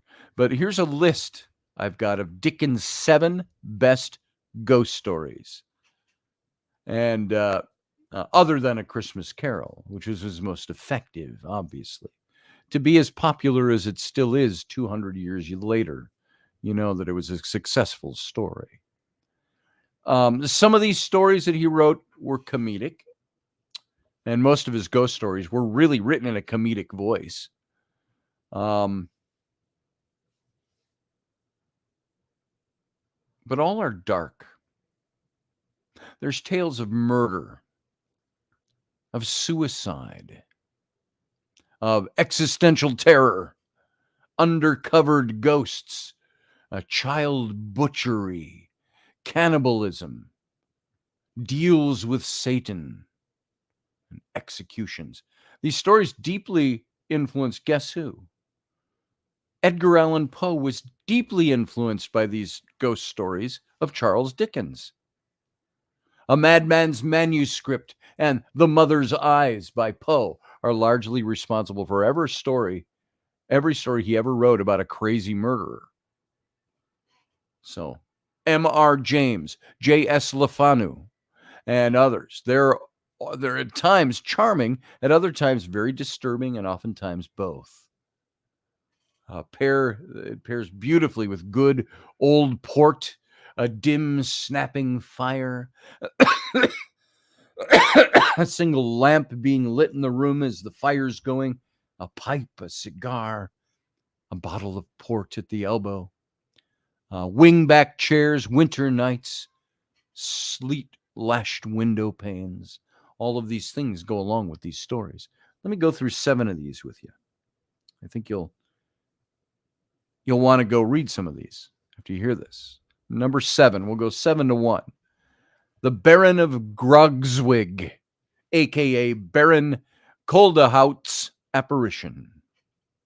And one of Dickens' many spook stories of the cosmic comic variety, this one notwithstanding, is perhaps the grimmest of them all. It's a rowdy bachelor spends his days riding, drinking, riding horse, by the way, not riding his motorcycle. Probably would have been a motorcycle in different times. But riding and drinking and hunting with his good friends until he marries a woman who browbeats him into a life of stoic gentility. Women are good for that. Broken in spirit by his wife, by the loss of his friends, he settles in a chamber with a knife and a bottle and decides to kill himself. And at this point, he's visited by the specter of suicide, a truly grisly vision, wrapped in a shroud, ornamented with coffin plates. And this wan and cadaverous spirit, weighed down by the weight of commonplace items and dressed in a highly symbolic fashion, is the grandfather of Jacob Marley, although he seeks the Baron's destruction rather than his reclamation. Although the tale is comedic, it's dreadfully dark at all points, and it marks the end of Dickens' trend of writing light ghost stories. In other words, like The Lawyer and the Ghost, one of his books. The Bagman's Uncle. The Goblins Who Stole the Sexton. And far grimmer, too, if you consider the biographical implications, considering his own disastrous marriage. Charles Dickens. Married to a wife who suppressed him. Brr, says Michelle Cannon-Free. I think that, too. Ahem, says Sarah Yosef. I have 2 wingback chairs, says Steve. I used to have a couple of those myself. I had a really big one that was out in my garage office. It was a used one. It was kind of calf shit gold. And it stood really tall and had the big wingback. I don't know if Uncle Dave remembers that one or not. It was out at the Nevada house in the garage, that big old chair. This number 6 was The Trial for Murder, a.k.a. To Be Taken with a Grain of Salt, was the name of this book. And at one time in literary history, this was the most famous ghost story ever written by a professional. No anthology was complete without it. The Legend of Sleepy Hollow, The Body Snatchers, and The Judge's House were part of these. But today, it takes a backseat to, well, let's get to them. The story was co-opted by M.R. James in his Martin's Close, and by J.S. LeFanu in Mr. Justice Harbottle, both which are exemplary ghost stories. A legal drama. This follows the adventures of a juror who's visited by the ghost of a murder victim. The waxy-faced phantom exposes his slashed throat, discredits witnesses, and harasses his murderer, all while being invisible to all but the juror. And although the tale is rife with promise, eagerly harvested by LeFanu and in James and in more stories than one, it's largely this cynical satire which suggests that the only way the justice system, that was a Freudian slip, can be expected to work, in spite of its own corruption, stupidity, and foolishness, is through supernatural intervention. Have you ever wondered what it would be like? We see ghost hunters sometimes in some of these television shows, and people we know, that there are people who've hunted ghosts that get information that broadens a story, but it's inadmissible in court. How do you go in court and say, well, we held a seance or we had a ghost box going and the ghost told us XYZ? So, that's number 6. Number 5, Captain Murder and the Devil's Bargain. It's also known as Nurses' Stories. Any of you nurses out there? This brace of tales is said to have been Dickens' first, and it's his first in exposure to terror. Bedtime stories whispered to him in candlelight by his childhood nursemaid, hence Nurses' Stories. And the pair are indeed gruesome. In the first, Captain Murder is a Bluebeard who cuts his wives' throats and cannibalizes them. I used to tell my daughters, I remember when they were really little, I was cutting up onions for a sauce and chopping them up with a big knife. And I said to my daughters with this voice, I said, what's the difference between cutting up onions and cutting up little girls? And my daughters go, girls, Dad. And I go, what? And I said, cutting up little girls doesn't make me cry. Oh, Dad. So, and they laughed, of course. But these are stories told by his nursemaid of a guy who cuts his wives' throats and cannibalizes them, eats them. And so when he butchers one fair maiden, her wily and arguably insane sister knowingly marries the brute, poisoning herself just before being slain, and ensuring that Captain Murder bites off more than he can chew. Oh, man. Would you poison yourself knowing that you're going to be murdered? I'd want to stop the murderer, frankly. In the other, a truly Lovecraftian tale of hopeless fate, a ship's carpenter resists a deal with the devil, one which all of his forefathers have made, but ultimately gives in. And it's got disastrous consequences to his shipmates. In this one, the devil is particularly sinister, as if the devil isn't sinister already. Well, the Bible does say he appears as an angel of light, so I suppose he could be good looking and charming too. But he's accompanied by a talking rat. This is the devil in this one, which Le Fanu, Stoker, and Lovecraft would later adopt. So it's very interesting, this story. This story Dickens wrote. Kind of macabre stuff. Number 4, the Mother's Eyes, and also known as A Confession Found in Prison. And this is a brilliant little tale by Dickens that inspired Edgar Allan Poe's The Telltale Heart. Remember that one? The heart beating beneath the floor. Now, Poe fans, and I'm one, by the way, we need to give this one its due because the evidence is really undeniable. Between this and A Madman's Manuscript, which smacks of the Black Cat, Telltale, and the Imp of the Perverse, it's clear that Dickens had some sway with the American master of terror, Edgar Allan Poe. The story follows a man who loathes his sister-in-law and vice versa, and her eyes haunt and condemn him, and after her death, his brother reconciles with him on his own deathbed, and the man takes charge of his orphaned nephew.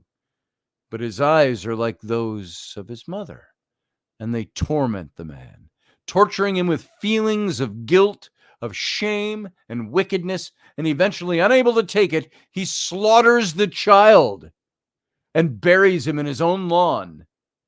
When visitors come, he's so paranoid that the grave has become a monomania that he places a chair directly over it while they chat. But then a pack of bloodhounds break into the garden. They're hungry. And of course, we know what happens. A truly excellent, chilling, and literary tale. You don't think of Dickens as being the kind of guy that writes this stuff, but he inspired Poe. That gives you some idea. Number 3, The Hanged Man's Bride. In other words, our other name for it is The Ghost in the Bride's Chamber. So starting with the same tone as his earlier comic pieces, this tale follows 2 apprentices during their travels. They stop at a house with a haunted chamber, and just as the clock strikes, an old man with glowing eyes and a throttled neck visits them with all of the pomp, seriousness, and duty of the ancient mariner. Remember that poem? And from my neck, and that self-same moment I could pray, and from my neck so free, the albatross fell off and sank like lead into the sea. Water, water everywhere, but not a drop to drink. Water, water everywhere, and all the boards did shrink. From the rhyme of the ancient mariner.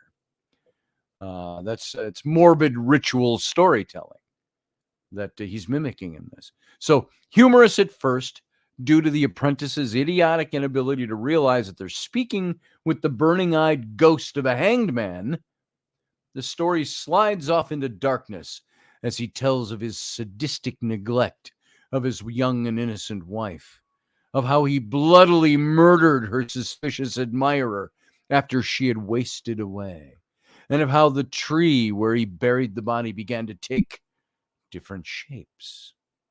The story is fantastic, it's eerie, and certainly influenced M.R. James in more ways than one. By his books, Martin's Close, The Ash Tree, The Stalls of Barchester Cathedral, and so on. And so definitely an underappreciated gem of this oeuvre of Dickens here. So two more. The second one, hey, Daniel Craig, I just saw your name. And you have to hear it as read by Richard Burton. Richard Burton, married to Elizabeth Taylor. So, number 2 by Dickens was To Be Read at Dusk, was the name. So by far his most mysterious ghost story, it may be his greatest, although the going might be tough as you read it.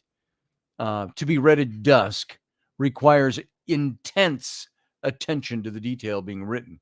It's a mind for interpreting literature, and it is in some respects a semiotic riddle which focuses on the definition of a ghost and decides that the definition is not clean cut. It's deeply psychological. It ponders the relationship between the conscious and the unconscious. It posits that those things which are not seen or said or done or shown are no less real than those which are apparent. A very haunting concept for the repressed. So idealistic Victorians who strove to discipline themselves into goodness, wearing the Victorian collars and so on. The tale is a framework that's settled around 2 stories. A group of envoys that meet in an alpine lodge under the shadow of a mountain whose snows are known to cover dozens of bodies.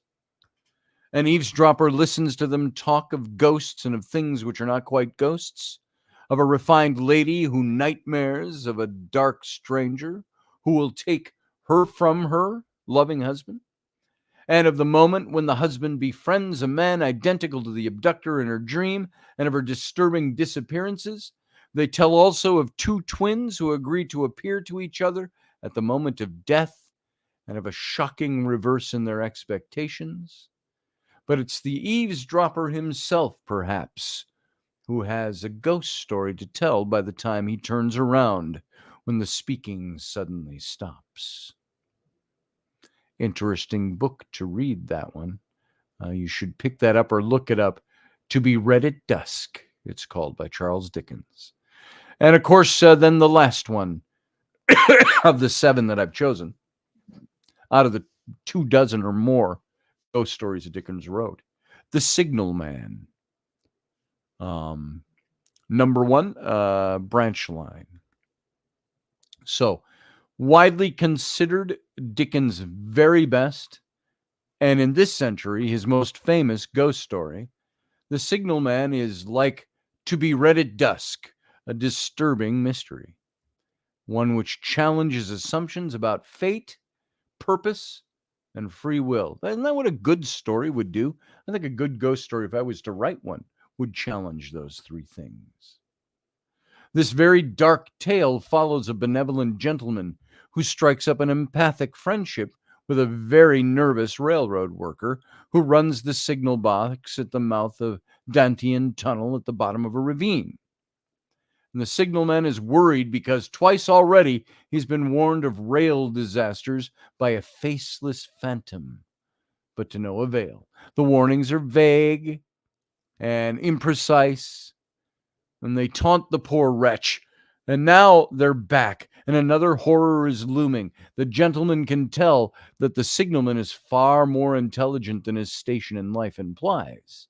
and that he could rise above it and leave the desolate signal box for a better paying, more fulfilling career. But early in his life, he was discouraged from social mobility, and now he accepts his lot. And this acceptance of helplessness, what psychologists call an outer locus, or a belief that we're slaves to fate, is perhaps what is haunting the signalmen so horribly.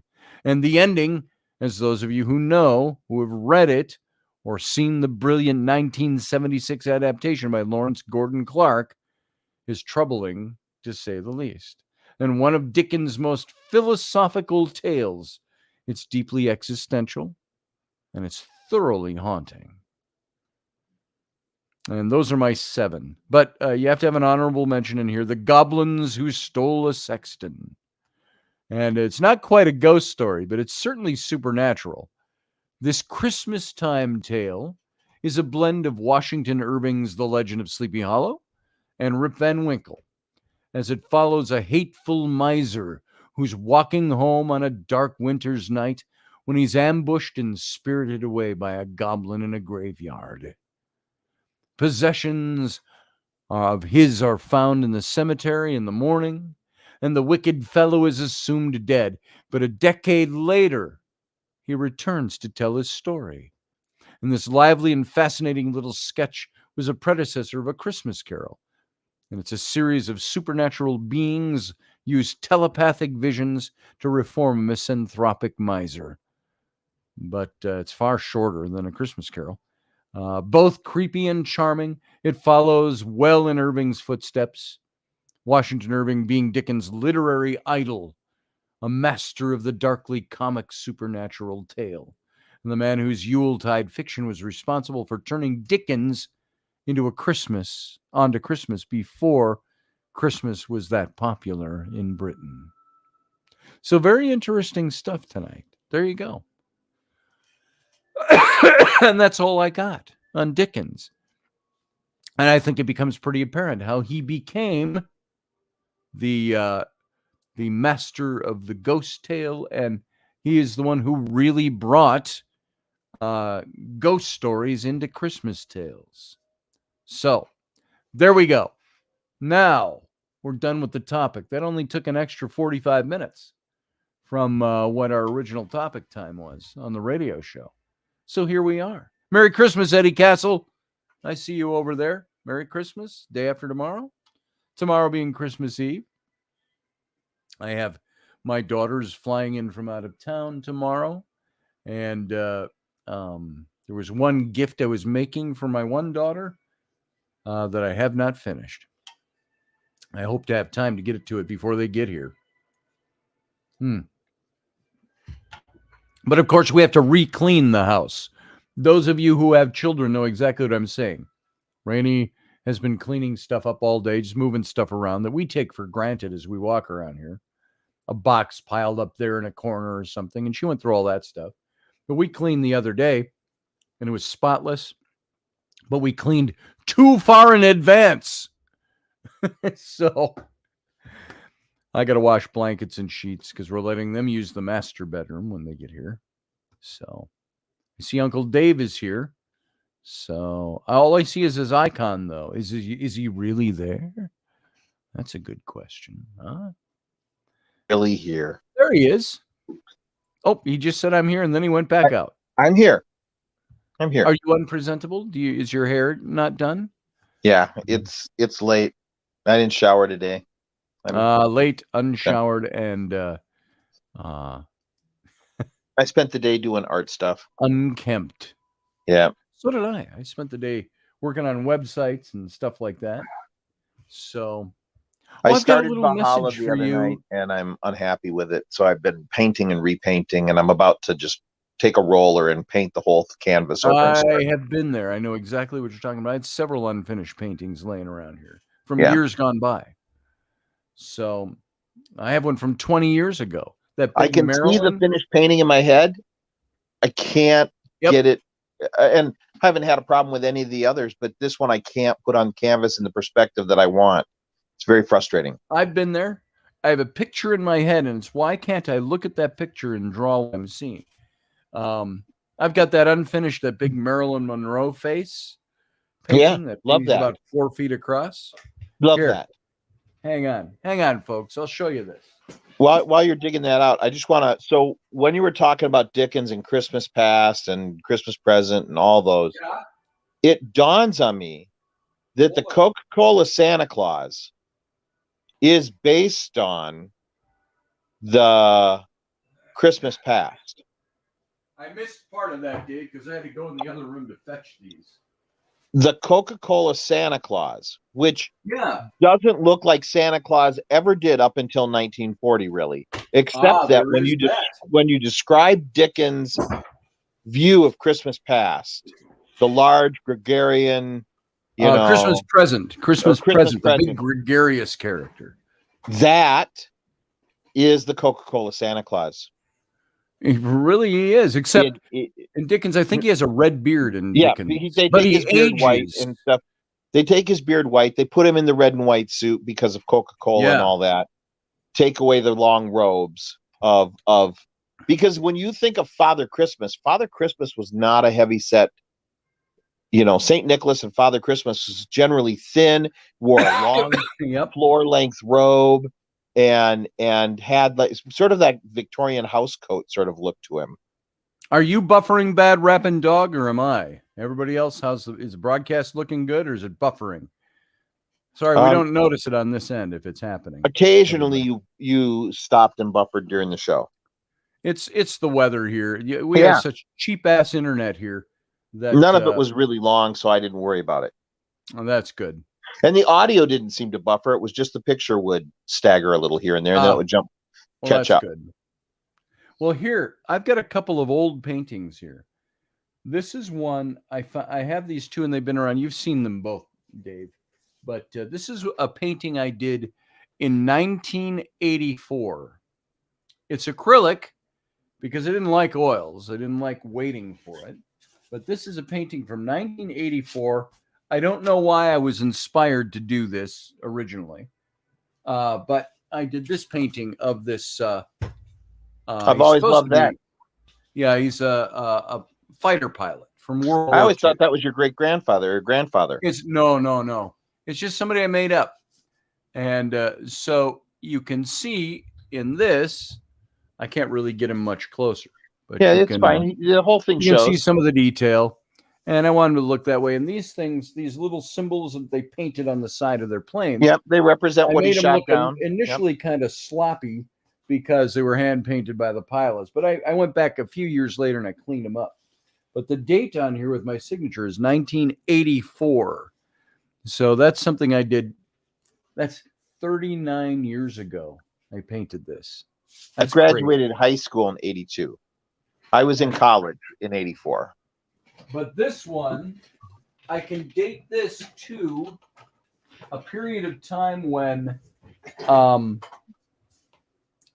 it was before I moved out to the big house in Bloomington, Dave. I was living in the upstairs duplex of an old duplex on the east side of St. Paul. With the big oval My mom room. asked me to do this painting for somebody that she knew. And I actually made the frame on this and stretched my own canvas.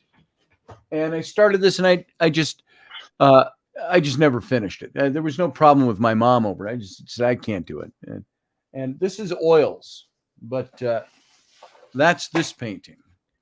And you can see it. I think it looks great. Well, if I don't finish, I didn't finish the hair, as you can see. Yeah. All of this is unfinished, and that section down there in the corner of hair, that's not finished. But that gives you an idea. If I can get it the right angle so it doesn't distort the face. Yeah. You can see my head next to I'd this. You can see the size of that. I'd finish it. I might. I'd have to get my oils out. And I haven't painted in oils for years. It's iconic. And of course, it's time. It's having the time to do it. So that's one of my unfinished oils.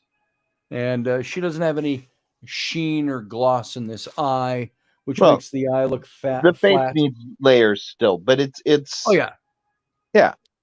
You get the idea. So and it's heavy because I built it out of this. Let's see if I can show you this really heavy frame and Yeah, stretch would you the do? canvas. Use 2x4s on that? No, these are 2x2s. 2x2s. Could have been 2x4s. And it's stapled. I'm surprised it has endured as long as it has.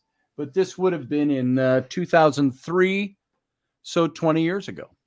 I painted this. So, and it's been sitting unfinished ever since.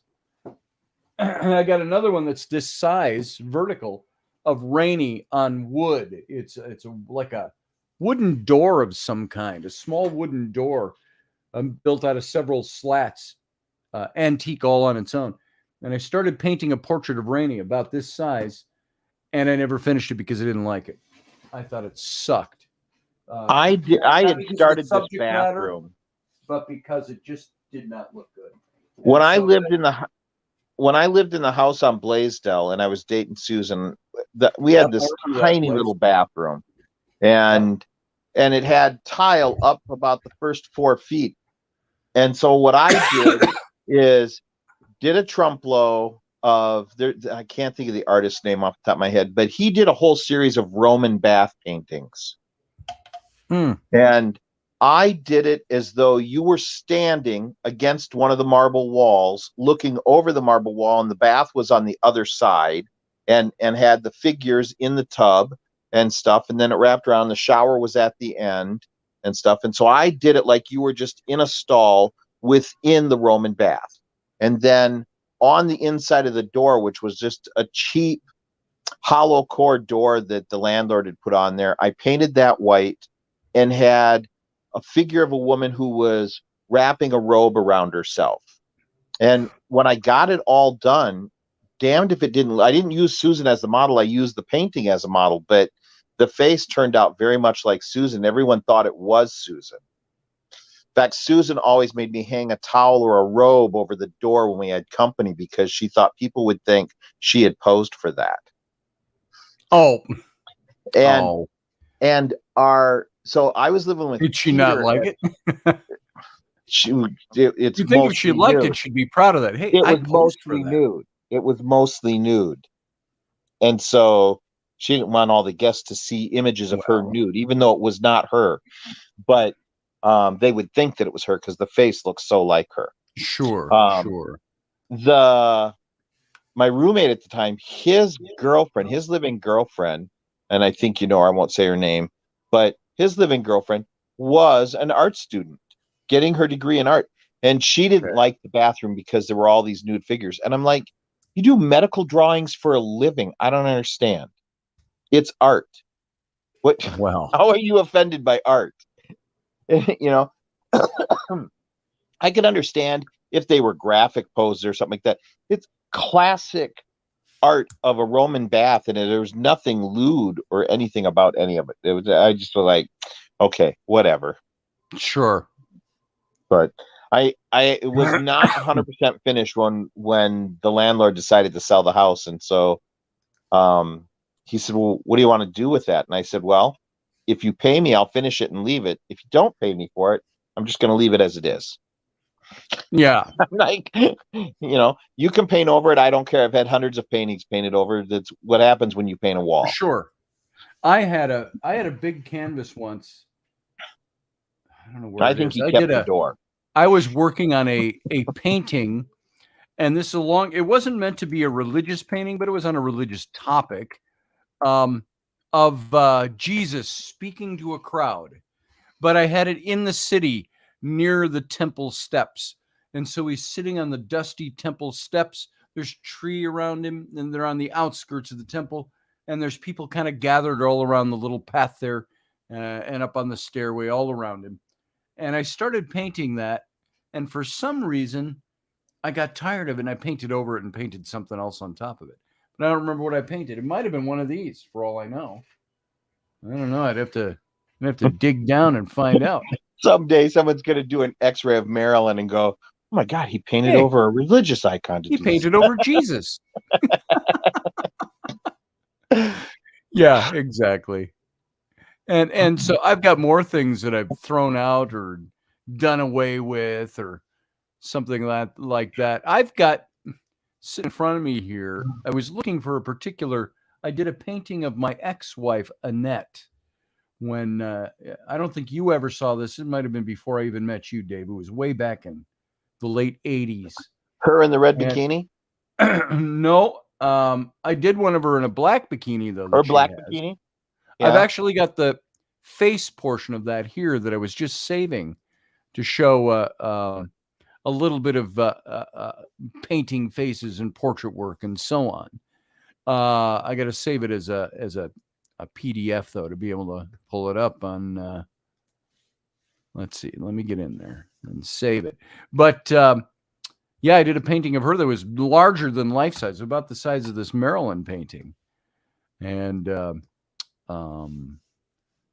that she took that, and then she took the one that I framed and was under glass in watercolor, which is one that I'm going to show you here. Just, it's not the whole painting. It's just, I don't even have a picture of what that painting looked like anymore, but I do have a close-up of the face shot on it. And let's see, I'm going to call this up. And this is watercolor now, but this is why I like not working in oil and I work in watercolor, because I like the speed with which I can paint. And I like the softness of the medium. Here it's coming up here. Working on one of Rainy, and I'm going to do that in acrylic, cool. I think, to try it out. And I've got one picture I did of Rainy that is it's that one of her in the armor. Oh yeah. And it's a little dark looking. I don't really like the way the face turned out, but she loved it. Here's this painting of Annette. Oh yeah, I remember that. I remember that. And it was a full body painting. Yeah. She was leaning on a dock with about calf deep in the ocean. You shot that at your grandfather's place. I shot the original photograph I took down in Honduras. Yeah. And this was a painting I did off of that as a reference. And so this will show you. Yeah, I remember that painting. I remember that. Tones. I like the tones under the chin, the shadow, the tones that run from kind of the hairline across the forehead to her eyebrow. Yep. It's brilliant. And some of these tones right around the eye socket, right where her eye is closed to the bridge of the nose, that little light area in there in the shadows. So there's some of these that I like a lot because you can use watercolor. I can use tones in the watercolor that I can't usually use, that I can't achieve in other mediums. So Jahir says, Jahir, Mackenzie says, I like acrylic. I like acrylic too. The pilot, the fighter pilot that's acrylic. So I like working in acrylic, but I use it more like watercolor. I lighten it way up so I can use it very washy. That's how I've always used it as well. Yeah. There's a blending technique that I developed for myself. I wouldn't even know what to call it, but the way I blend things is different than other artists I see. I blend, and I like to soften tones. I soften shadows. I soften the tonal differences on a face and things like that. So there's that. Good night, Mern M. Good night, all. Merry Christmas to all. God bless. So says Mern. Nice to have had you here tonight.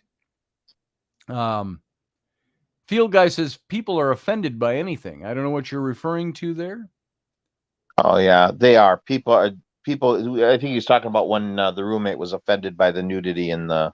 Oh, that. Yeah. I've never really painted a full nude of anybody. Just even the one of Annette. I've got. She's naked, but she fades off right at the breast, just into the shadow of the painting. And her mom came in and saw that hanging on our wall once. She goes, "Oh, what's with the naked picture? A naked picture of you? I don't need to see that." I said, "She's not naked. She's in the shadows." So, buck up. Yeah. You know. So, let's. I don't think it's here. I thought that the picture of Rainey in the armor was here, but it might not be. So, but those of you on my Facebook know what that one looks like.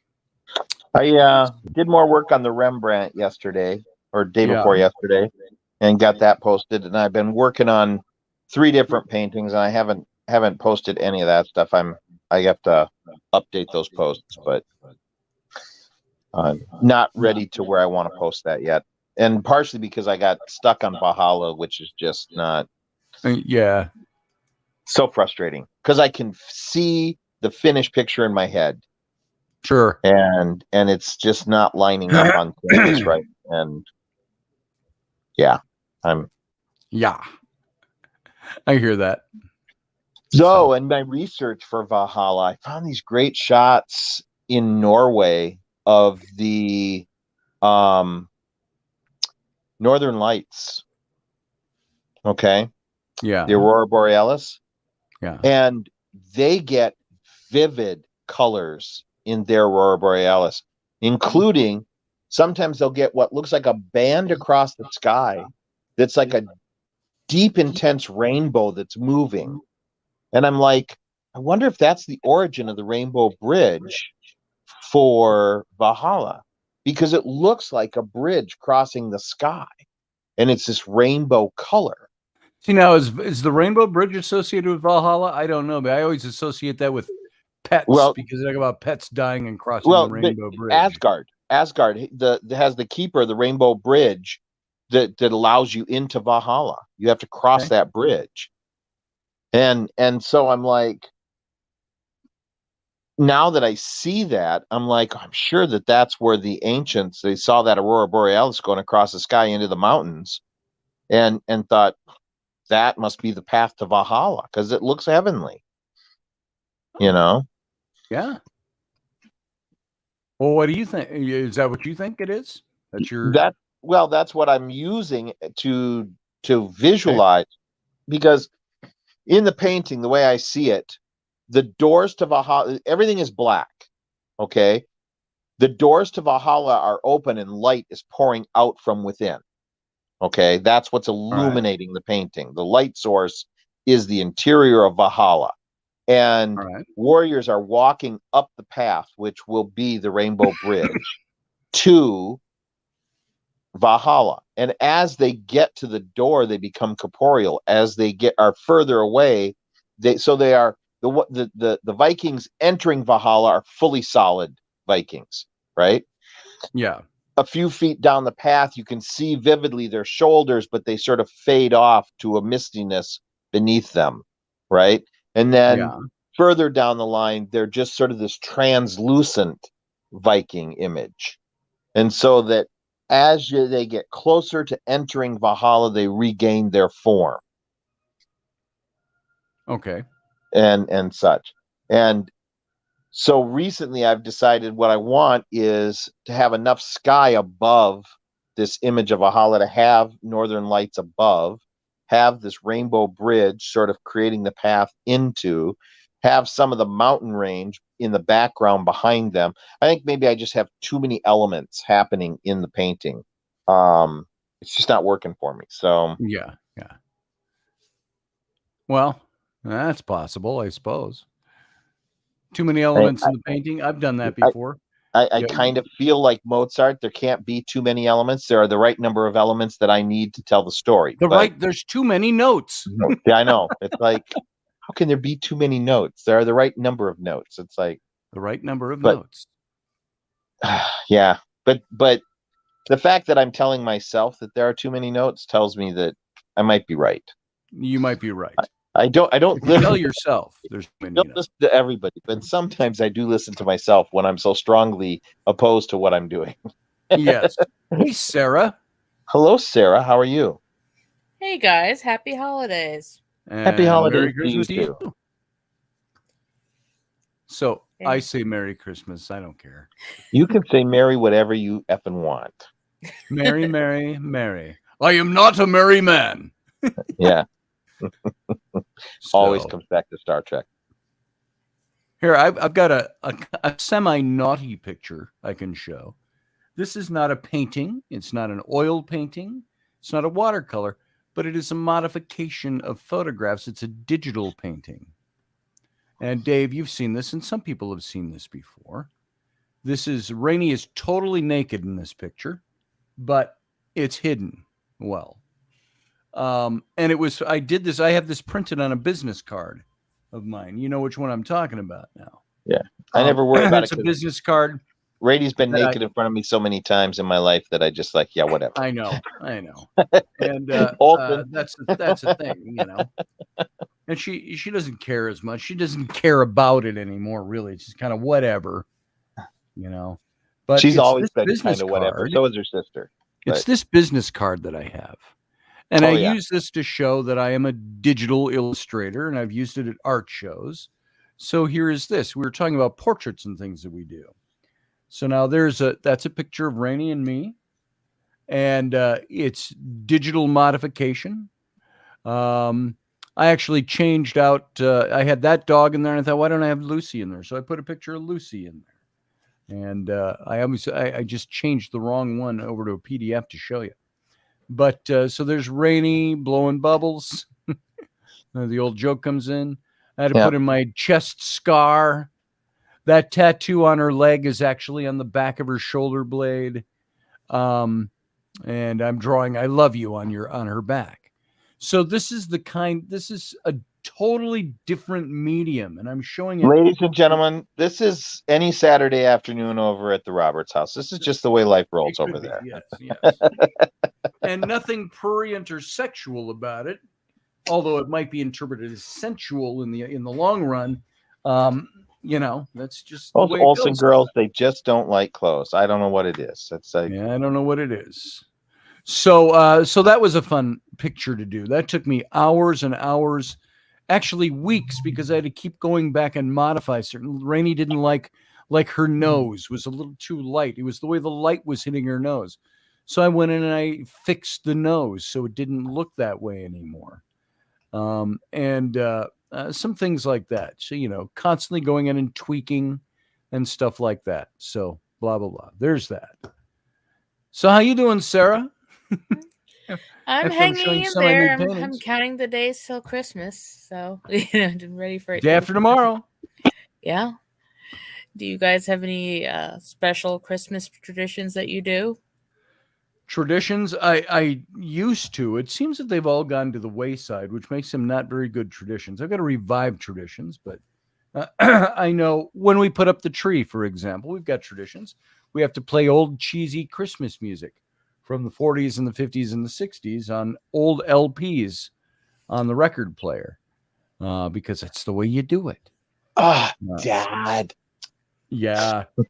But then we have to throw in songs like Beavis and Butthead sing the Nutcracker Suite.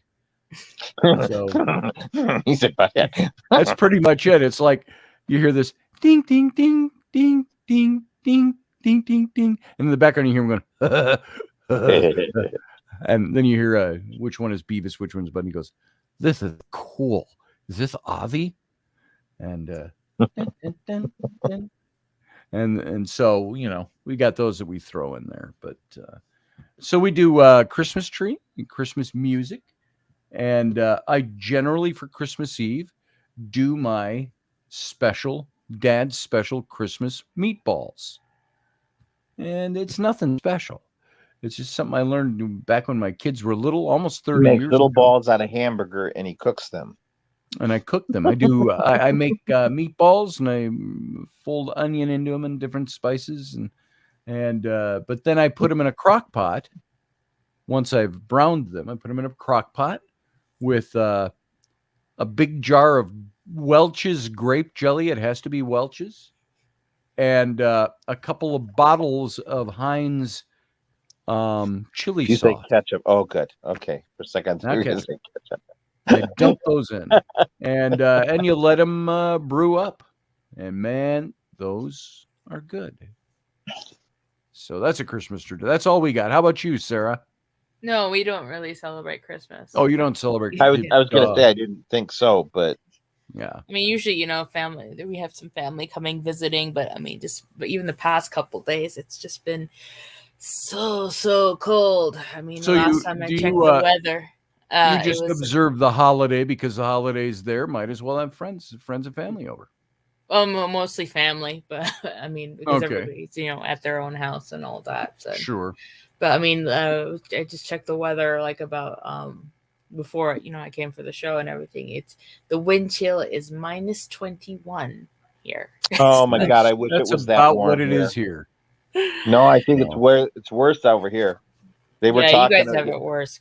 earlier in today, Rochester, yeah. yeah, Southern earlier it was Minnesota. -34, and it was going to drop over the night. So, Wow. because the sun had gone down, so it's not as balmy. Right. But you Well, know what? It's going to be almost 40 by midweek of next week. Bite your tongue. That's what they're telling us. Oh, well, then we go back to t-shirts. Yeah, t-shirts. I don't even need There a it coat that on those days. Especially after you see, and this is what it is. When you have days like this where it's -34 and it warms up to 40, it feels downright hot. It does. So you take the coat off and you're sweating in the car and you're That's like, how people holy get cow. sick. It's going from one extreme temperature to the other. Well, that's it. Kills the Yeah. immune system. Spoken like some sort of medical professional. Oh. Yeah, like You think. you know anything about being a doctor. But I hope, if you, especially Uncle Dave, that you're careful driving tomorrow if you're planning on going to go see your mom on Christmas. I Well, you- am. You We haven't live seen there. her for 3 days. We haven't seen her for 3 Oh, days. at the so- hospital. Yeah. Yeah. Well, she's at a nursing home south of town, about Oh, 30 okay. minutes. And it's fine up until we get past Stewartville, because that's all pretty much Rochester driving out, because Stewartville has really become just a suburb of Rochester on the south side. Once you Okay. get past there, then you get into open farm fields. And once you get past the tree breaks and the hills that are artificially created out here for housing developments, then it's just flat prairie. And the wind is just cutting across there at a wicked rate. And you don't have to have snow falling. There's enough snow on the ground to create whiteout conditions and snow drifts across the road. And you have 2-lane highways out there. So you have oncoming traffic that are like 2 feet away from you. And all they have to do Nice. is something stupid on the ice to be in your lane. Sure. And yeah, so Sounds like you're gonna have to borrow Rudolph from Santa. yeah. Yeah. Well, I mean, just be careful. As I always am. I literally drive I so get many tired of hours a driving. year that it's funny. I've always driven. When I was way younger, I was doing delivery stuff here in town, and my folks owned a photography studio, and I would make runs to our photo lab in Lewiston, Minnesota, which is out towards the river. That's an 45-minute to an hour long drive one way, and I would do that 2 or 3 times a day. And then I would often run up to the cities to our other lab and make sometimes 2 of those. And so I'm on the road all the time as a kid and as an adult. I've driven coast to coast 4 times. And so I've got lots of hours behind the wheel. I'm super careful behind the wheel. I'm a defensive driver, not an aggressive driver. I'm always watching out for the other idiot. An offensive driver. And Oh, he yeah, was an that's offensive good. driver. But I mean, yeah, like I was saying, we don't, usually some family comes over, and sometimes dropping unannounced. So That's always we'll fun. See how that. That's what the holidays are Oh, for. do we have any food in the house? So I said, oh, Should there's always 15 have food people in the coming house in at the 2 holidays. hours. Gotta go run to the grocery. Well, that's the thing. We like to be prepared to have people come over, but our house is never clean. That's I don't want to give the impression that we're pigs around here, but my kids are. You say live that- with children, and see, and I recognize that. Even when I go over to my nephew's house, and Rainey and my nephew are fastidious people, but the toddlers, not so much. The toddlers drag a toy out of the toy room and then decide 2 seconds later they don't want that toy, they want a different toy, so they go back And to they the just toy drop room and it. drag out. Yeah, and so there are toys everywhere. But that's how I remember our house being when I was a kid too. Toys everywhere. I get overly tired of everything. Maybe that's part of my age. Maybe that's why men my age generally don't father children because they're done. I don't like the mess. I get so tired of Well, things and you being don't want to out of place. you want to step on a toy and fall and break a hip, because that can Oh, happen. that's it. I could break a hip. Yeah. So, yeah, it starts to get old. And the doc says at your age, they go, well, you broke your hip. We're just going to put you down. Yeah, we're going to put you down now. That's exactly what I was thinking, actually. Say goodbye to your kids. So, yeah. But I Pretty mean, much. at my, we either are waiting to see who shows up, or do we watch, the Christmas movies like Charlie Brown Christmas Special, Nightmare Before Christmas, The Bishop's Wife. That's one of my favorites. All the typical Bishop's Christmas. Wife? Yeah. That's the original. Yeah, with Cary Grant. Yeah. Yes. Yeah. The remake is fine. They did a fine job of it. Denzel Washington does a fine job and everything. I don't have a problem with it, but I love the original. Yeah. I just love the original. Yeah. Yeah. Well, I like Denzel Washington in almost anything. I have not seen it, but I'd like to see it. His Macbeth. I've not seen that either. Which is way out of character for who. I mean, Macbeth was a Scottish king. He wasn't a black guy. But why can't a black guy interpret him on stage? It's basically, this movie looks like it was filmed on stage. Well, look how many white people have played Othello. So, okay, everybody. I don't care. I think almost every Othello was white until James Earl Jones. So, yeah. Yeah, it's also that time of year, it makes me even, and I guess everybody, more introspective than usual, because things is kind of slowed. Life is kind of slowed down. You're not doing as much, and you kind of your brain kind of like catches up to what was going on. Throughout that's supposed to happen. The brain's supposed to catch up. Uh-oh. Uh-oh. I move too fast for mine to catch up. That's what I always say. I'm moving too fast. It hasn't found me. It's a few states behind. That's it. That's what we all say. See, I'm going to make a Star Trek reference here. So, who's the guy that played the black captain in Wrath of Khan on the science vessel?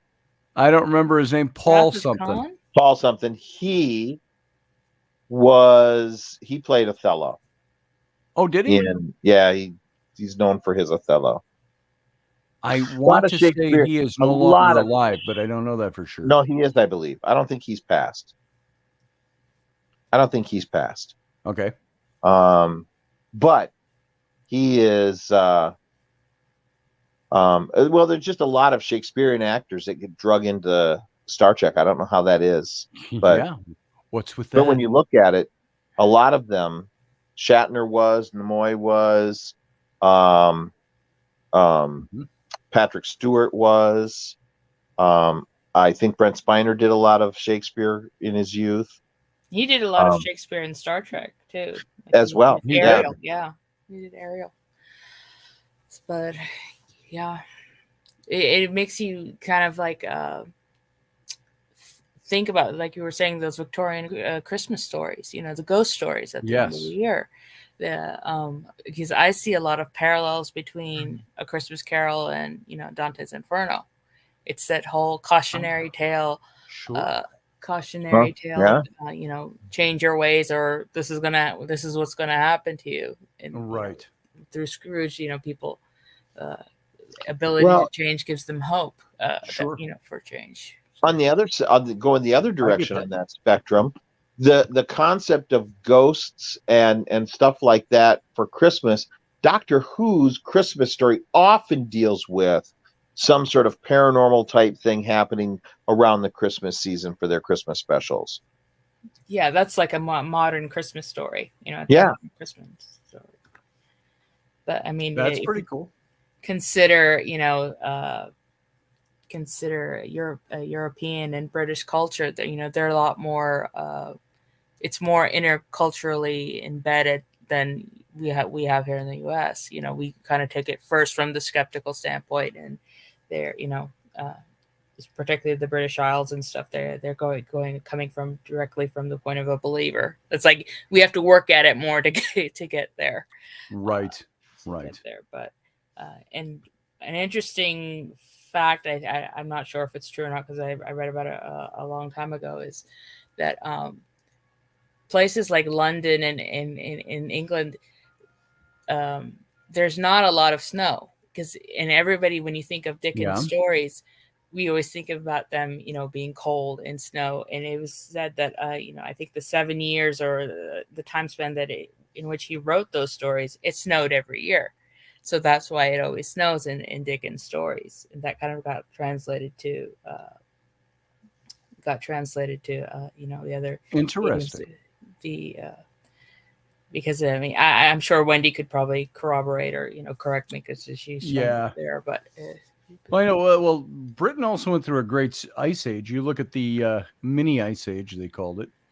Look at their clothes in the wintertime. Yeah. They were even in the summertime, when you look at the medieval times and you look at the clothing, heavy furs and wool common, and you're like, wow, we walk around out in the hot summer sun portraying this stuff, and everyone's like, how did they wear this? And I'm like, well, it was an ice age, so it was cooler, It was cooler because it's always comfortable when September rolls around, or August. You get late August when you start getting into the early fall.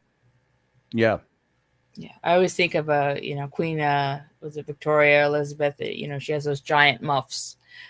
She wears those. Yes.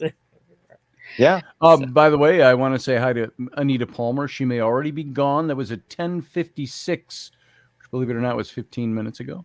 But Merry Christmas to you as well. By the way, I found one of the one picture I did of Rainey in the armor. It's just a different style. It's watercolor.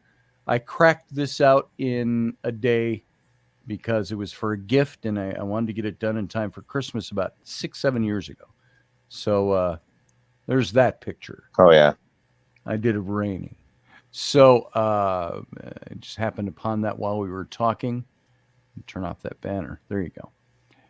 And yeah. So I called her my warrior queen in that one. And she loved it. So she got that framed and hanging on her office wall.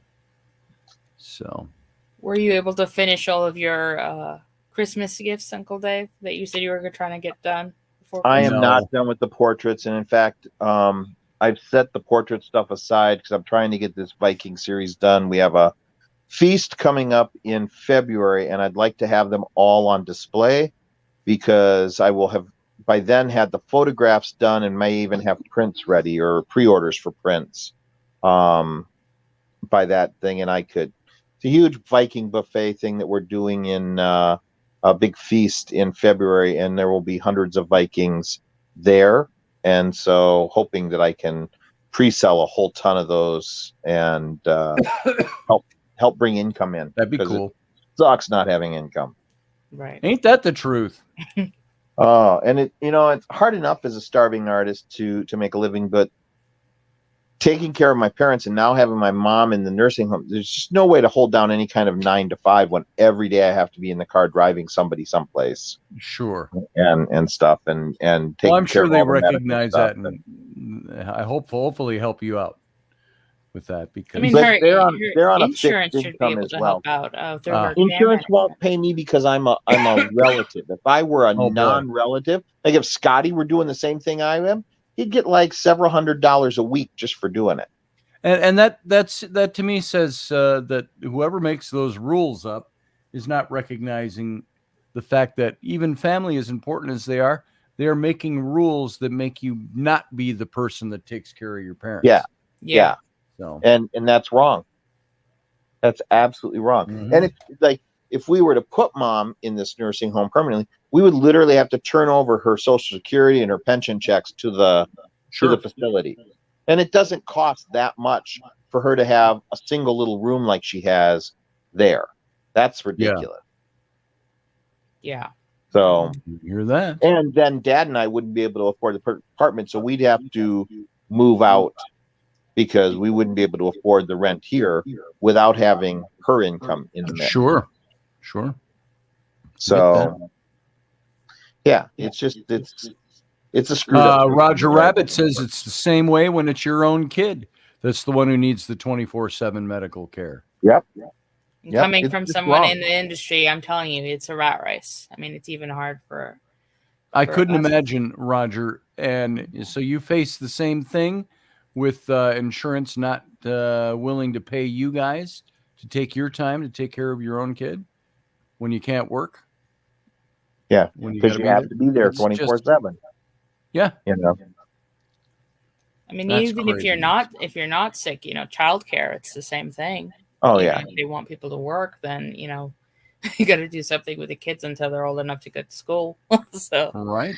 yes, if Well, school's childcare is another thing. That's, Rainey and I decided very early on that it would be counterproductive to put our kids in daycare for a couple of different reasons. One, it would take, if she was working full time doing what she had been doing, it would have taken a good 3/4 of her income to support daycare for all of our kids.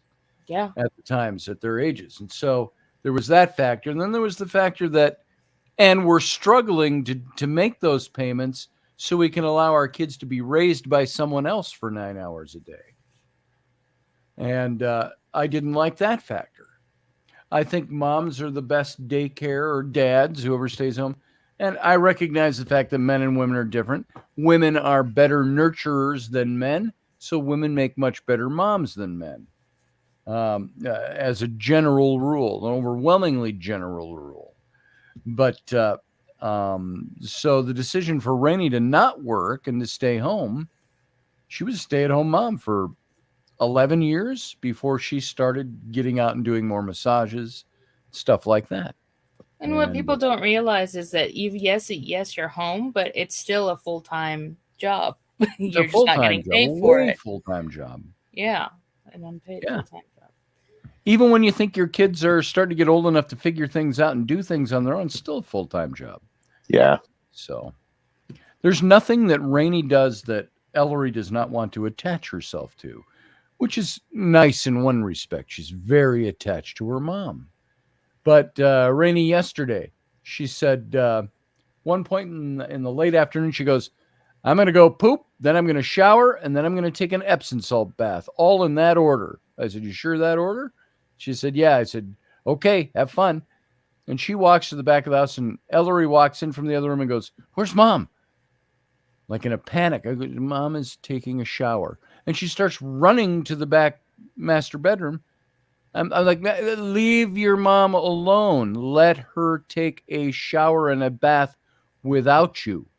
She's been sitting with you all day because she wasn't feeling good yesterday. So the kid just wanted to be in the same room Mom was in. And that's the way it is all the time around here. So the two older ones are like, we can live without Mom and Dad. Yeah. Yeah. Until they realize there's bills to pay. But yeah, food to make. What's for dinner? You're on your own, remember? I've told my kids that if they don't want to, they argue with us about pitching in and doing chores. I'm like, don't you dare argue with me about doing chores. I said, this is part of your obligation to this family. You're old enough, you can do a chore every day. And they piss and moan, and you'd think I was asking them to cut off an ankle, a foot and an ankle, and give it in. And then I say, you know what? You can stop doing chores, but we're going to stop making food. How about that? I said, Mom and Dad will stop doing cooking. We just don't feel like it anymore. Oh, we got to make food. Oh, we got to feed those kids. That's the reaction they have. I got to do the dishes. That's what Flynn does. And I go, are you okay? Are you going to make it, son? It's just dishes. I don't want to do the dishes. I go, you know what? We don't want to cook anymore. Stop eating. You're on your own. So, and they kind of get that. They get it and they don't. So, Roger says, yeah, there's some states would allow Carly and I to become CNAs and actually get paid and have a hope of ever getting on top of life again. Here in Indiana, we're stuck in the system now, unfortunately. I hear that. It's hard. There's a shortage of nurses everywhere. So yeah. Yep. It's hard to make that change. You know, there's I can times get paid Rainey. to take care of somebody else, but I can't get paid to take care of my own parents. I don't Yep. get it. Yep. So, But yeah, now it's it's sort of that time of evaluation. A lot of the, things are kind of slowed down. We're in the middle of winter, and then you start thinking about New Year's. And like you were talking earlier about stuff like Auld Lang Syne and letting things go, and yeah. you start thinking about, okay, what sort of energy or what do you want to take with you, into the future, and just leave whatever crap in the past, whatever crap you have in the past, and not carry it into the future. So I mean, Yeah. I suppose in a way it's kind of similar to an approach that you would have with your paintings and stuff. I said, okay, I'm going to take care of this in the future, and this other stuff, you just got to let it go. You just Yeah. I like that old. It comes into mind because you mentioned Auld Lang Syne. That old song of, remember Dan Fogelberg, who back in the 80s was really big with his, what were his big songs? Run for the Roses, and he had another one, a bunch of hits, but he had Auld Lang Syne, where, met up with my old lover in a grocery store, and we got to talking. We sat out in the car, we were talking, and so on. And he talks about her getting out of the car. He drops her off where she needs to go. She's in a marriage she doesn't like, but he drops her off, and he sings that line in the song. It's like a bridge. It just stops the whole song and goes into a slightly different mode. And it says, "Just for a moment, I was back in school and felt that old familiar pain." And that's how the song goes. And I thought it was very moving, that Auld Lang Syne. We were supposed to let go of the old memories and the new ones coming in. And that's what this song was about. Reminiscing about old memories because he ran into them face to face. And so, anyway, that's what popped in my mind when you mentioned Auld Lang Syne. Right. So, Auld Lang Syne. Auld Lang Syne. Alt. All right. Well, guess what time it is? It's 11:30. And that's my own damn fault for going so long. So we're going to wrap this thing. Oh, let me take weather permitting, we'll see me tomorrow. Oh, yeah, you'll be over here tomorrow. Make it, nobody's going to be here till, I'd say, I don't think their plane even gets in till 1 o'clock tomorrow. Well, in the morning, I have to drive down to visit Mom. So yeah, that's right. So, yeah, after that, as you meander your way over here, nobody's going to be here till 2 or 3. So, Rainey's parents are coming. My sister's coming. Dave's coming. And a bunch of other people.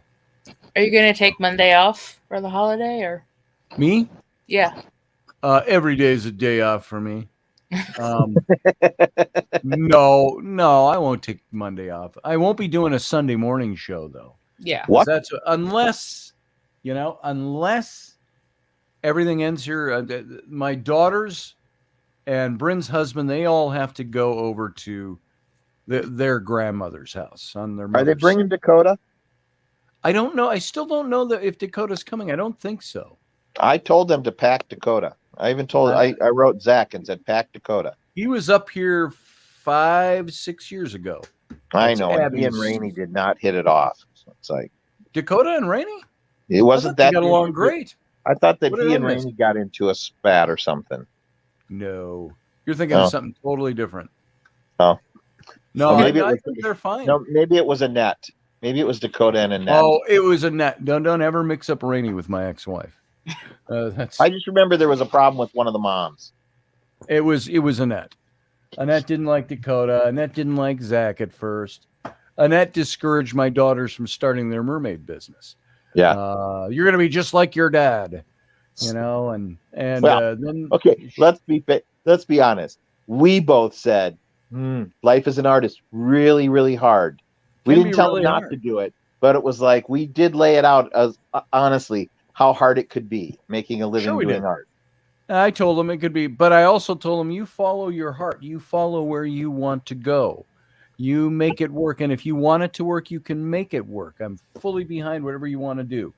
I support what you're doing, especially then. Then their mom was not supportive of what they did. When they moved to Hawaii, they moved that business to Hawaii because it was such a perfect location for what they were doing, mermaid stuff. Yeah. And their mom just read them the riot act for moving to, and Abby and Bryn, they were like in tears talking to me about that. And I said, you know what? You go to Hawaii and find out now while you're 20-something years old. And when was that? That was in 2014. So they were 22 years old, 23, moving to Hawaii with the business. I said, do it now. Because if you don't, 20 years from now, you may regret that you never did that thing. Well, said, go do it. When I talked to him about it, I was like, oh my God, that's amazing. It's going to be amazing for this and amazing for that. Sure. And you know what else is going to be amazing? The size of your bills, because everything has to be imported. Yeah. So I told him, I said, Hawaii is going to be expensive, but see if you can make it. They were there for a year and a half, and they said, we can't run our business out of Hawaii. They ship all over the world, and they have to order supplies from the mainland, and it just became way too expensive. And then what they did that was brilliant is they said, where do we order our supplies from? We order them from North Carolina. Let's move to North Carolina. And they moved to North Carolina. Shorten the shipping time and shorten the cost. Yep. And so that's where they are now. And all of them.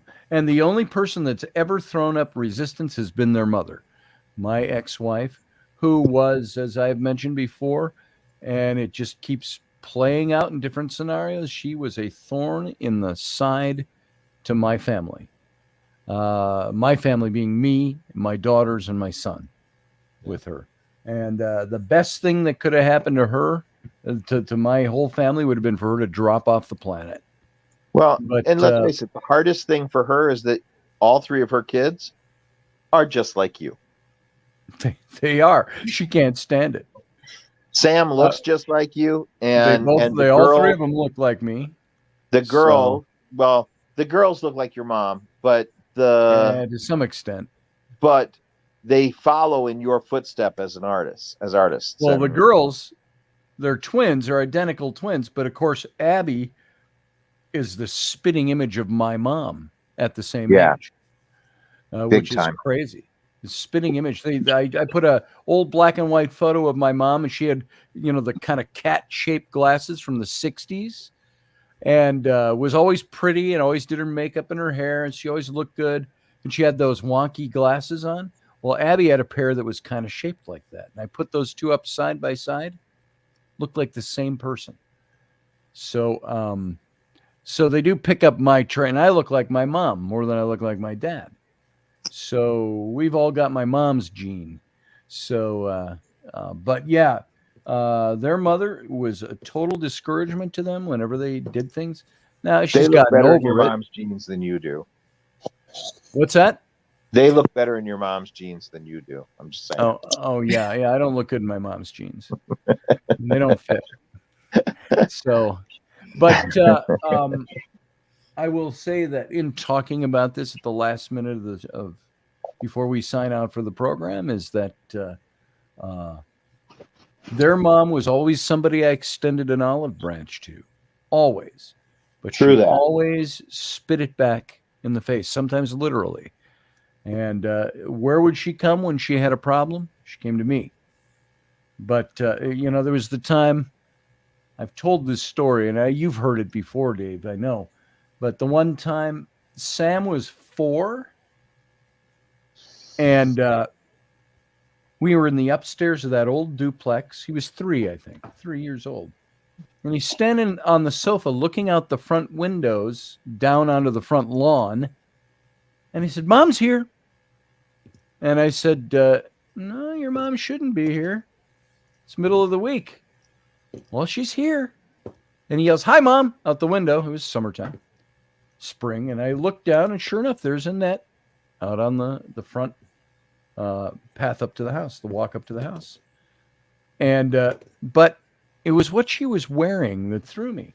I'm looking out the window, and I'm like, she's in a cowboy hat with a plaid snap shirt. You can just rip open those snap shirts, but she's got it all pulled up and tied in a knot, and she's midriff.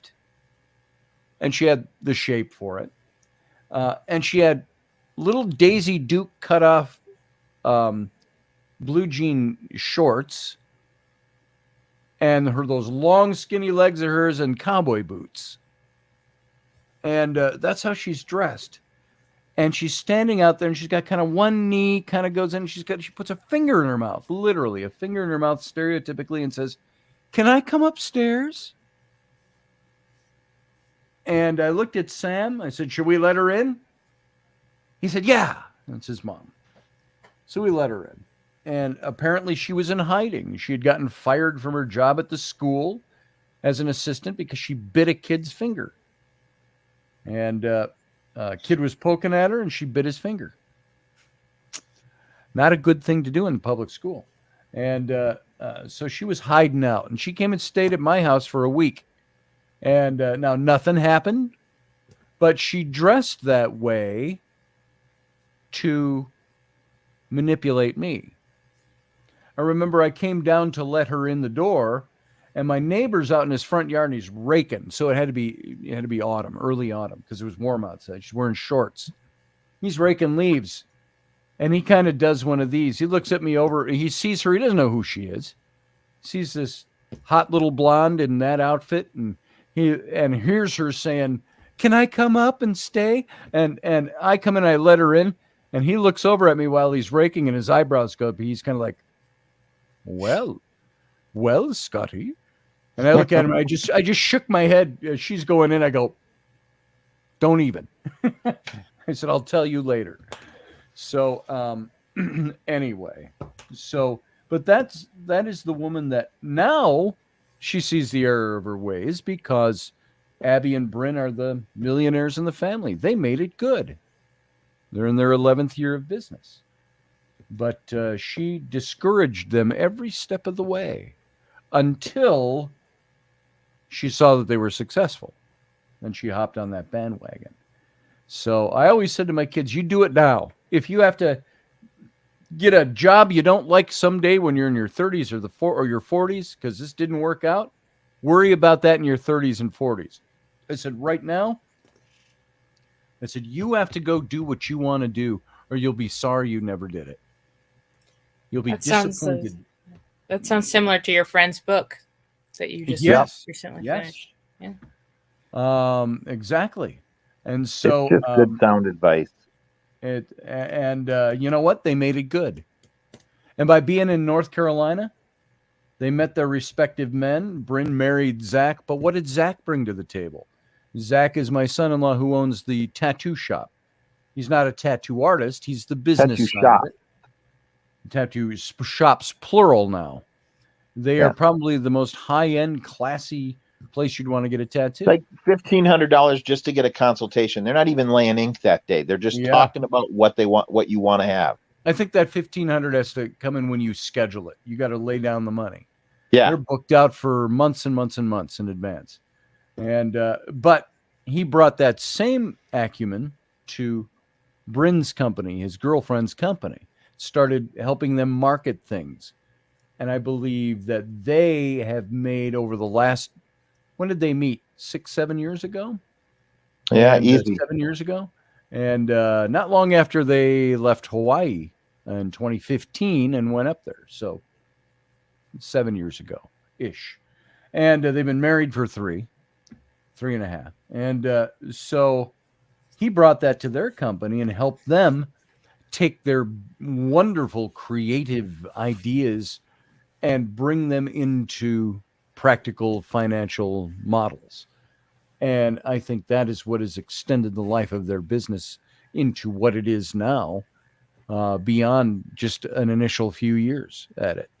So he's very responsible for my daughter's success. They took it and ran with it, of course. They're smart people, but he helped them implement all of that. So that was good. And that made them who they are and what they are today. They say my daughters tell. What's that? I said, talk about divine planning. It is. Yep. It's like whatever experiences, positive or negative, it helped them build to who they are today. Exactly. And they are exactly what they say of their business. They say, And Dave, you know my daughters. Sarah, you don't know them personally. Dave knows them personally. He's known them since they were little tiny kids. But my daughters have as a kind of a tag for a very Disney-esque sounding tag for their company, which is, we make dreams come true. And, but it's not just a tag. It's not a marketing scheme. It's the way they view life. They were always people. Dave, weren't you with me when, wasn't it you and I standing at the big picture window in that house with all the trees in the front yard over on Bloomington, where Bryn went out and went after that bully that was picking on Sam? Oh, yeah. I think you were there. Yeah. And Bryn is the kind of person, she didn't go after him physically. She went out there. I saw her. Bryn's not a very tall person. She's standing this big bully. She's pointing in his face. She's doing this, and you will stop this, and you will not do. And Dave and I think Dave looked at me and goes, "Look at your kid." And I go, "Look at that daughter of mine." And we're standing in front of the picture window, and she glances back over and sees us. We back out into the shadow. We're like, "Oh, I don't want her to see us watching her." And but man, she took care of business. But Abby and Bryn were always people that went and tried to find a way to help the people that weren't the strong people, that weren't the ones that were, "Hey, Valerie, Merry Christmas," popped into the chat room, to help the people that needed help.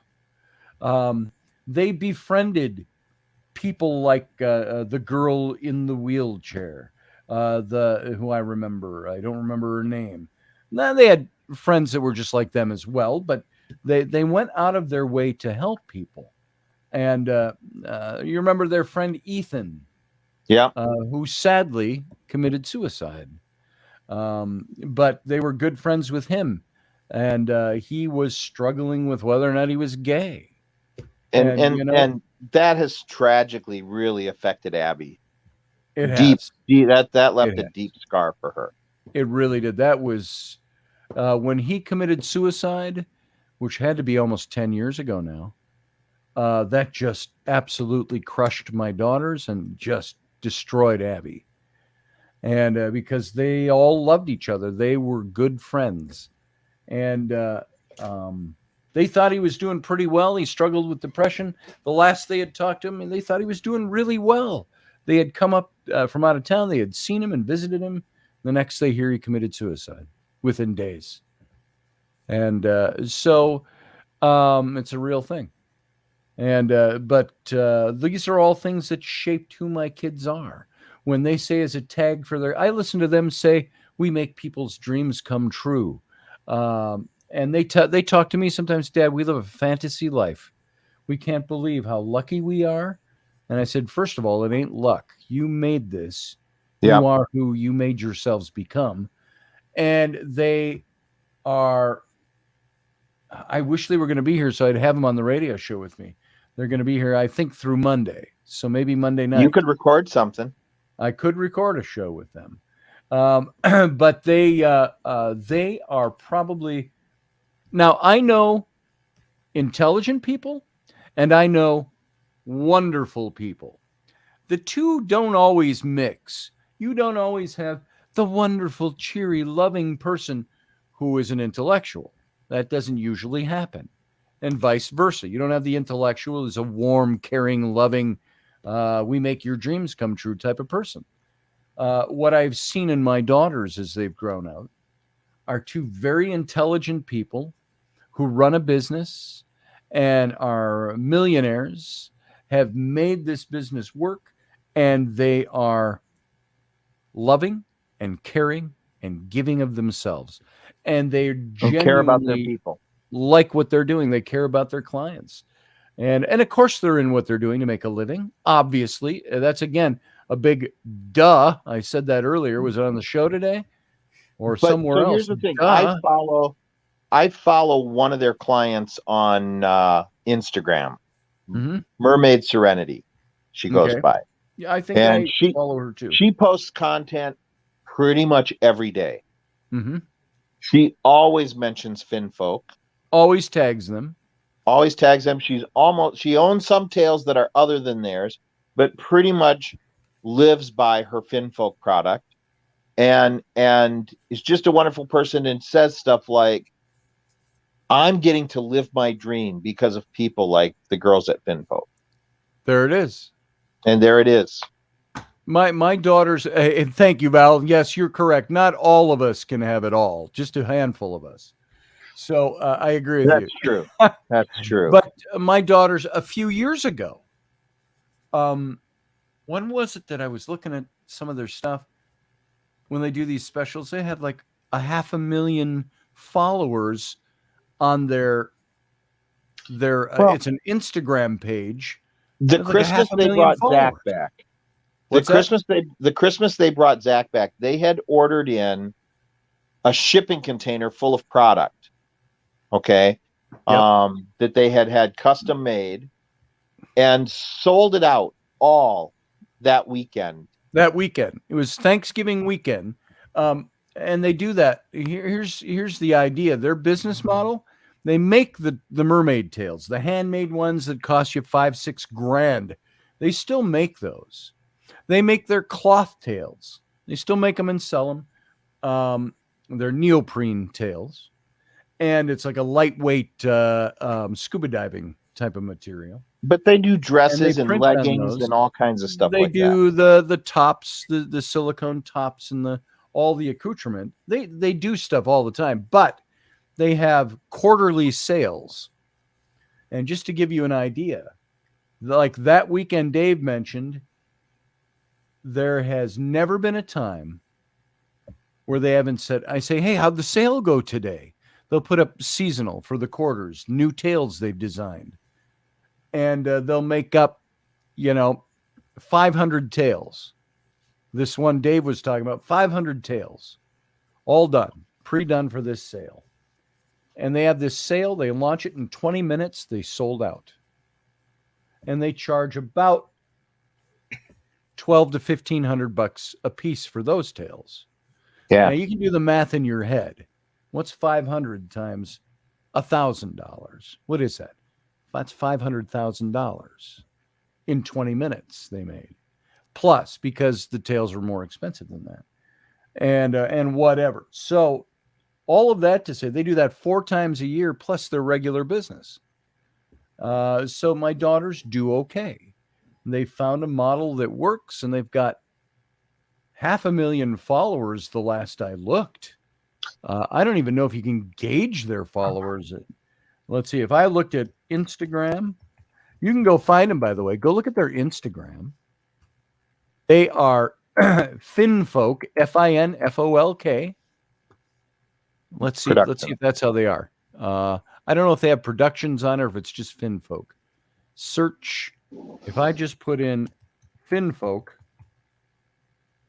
yeah, it comes up with Finfolk Productions. They're officially Finfolk Productions. And how many followers?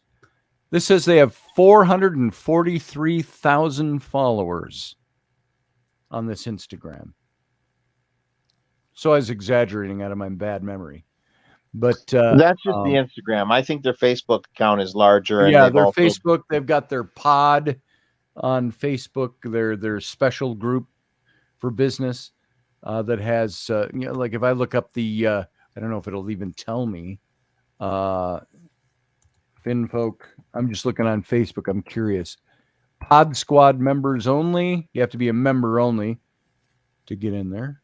I was going to go there or not.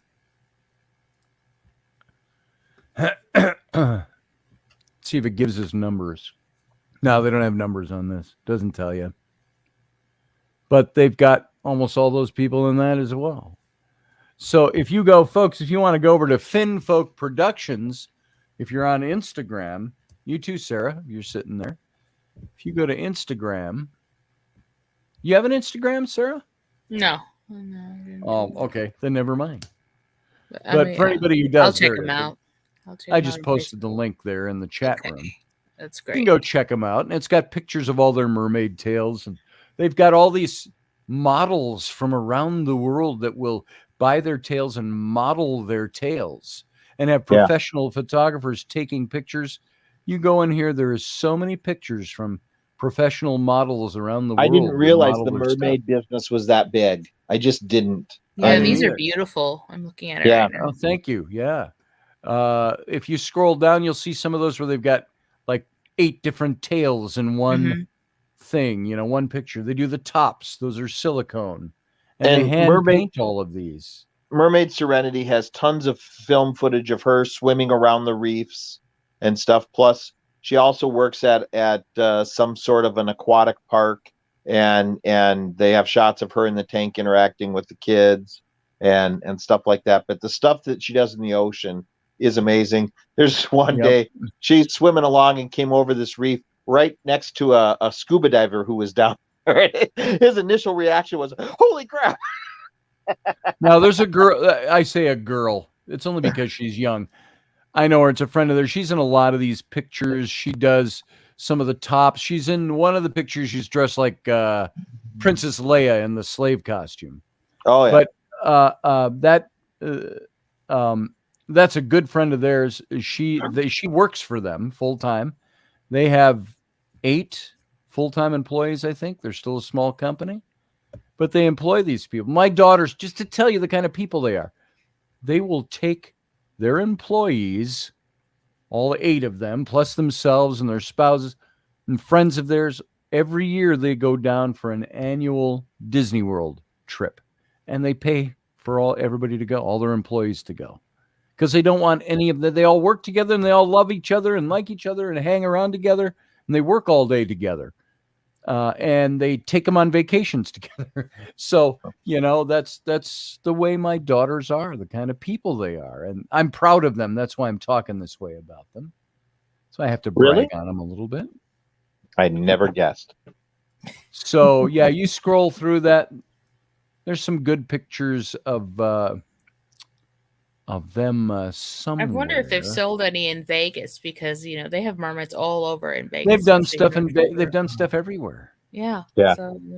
So they are one of the premier tails to buy. If you professional mermaids, they all know who Finfolk is. They do. They're just gorgeous. So, yeah, you can just scroll through. You can scroll back in their Instagram almost 11 years and see if you had the time, you went all the way to the end. Just amazing stuff. There's this one. This is who is this? And in the early days, it was like, oh, we need to get an airbrush thing. And I'm like, you know what? I got one sitting on the shelf. I'm not using it right now. Why don't you use that to help you get started? And gave them my airbrush and compressor to get working on until they finally got to a point where they needed a bigger one, and went and got that. And yep. They used to do it out of a garage in St. Paul, this whole business. I see some pictures of Abby. It looks like my mom, because I know my mom. What my mom looks like. She's in the ocean, and she's got a big tail on, and that's Abby. I can tell. She looks just like my mom. But there's this is a wonderful shot of my twin daughters as and they could have had an excellent career just as models. They could have. Abby was going to the University of Minnesota for library sciences, and Bryn for something in textiles or fabrics or something. I don't know what it was exactly. But Abby was costuming and also doing costuming to try to get by and make enough money. Really getting into astronomy. And that's when they launched Finfolk. And they have done a fantastic job of it. Here, I've got to show you guys this picture, only because it's my show, and I can. You can turn me off if you don't want to see it. I can't share anything. You might as well. That's right. Let's see. This is my daughters, and this was taken a couple of years ago. They're older than this now. They're turning 31 in about a month. They don't look 31. They still look like they still look like kids, college kids.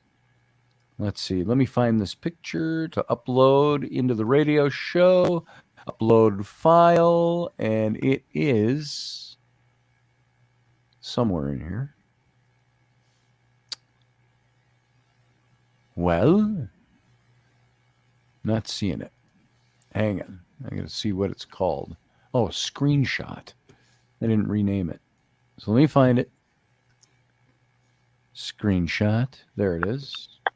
Okay, this is it's uploading now for the show. These are my daughters, Abby and Bryn. They are my twin daughters, my oldest children. And they're the ones that launched this company. They're the ones that used to sit.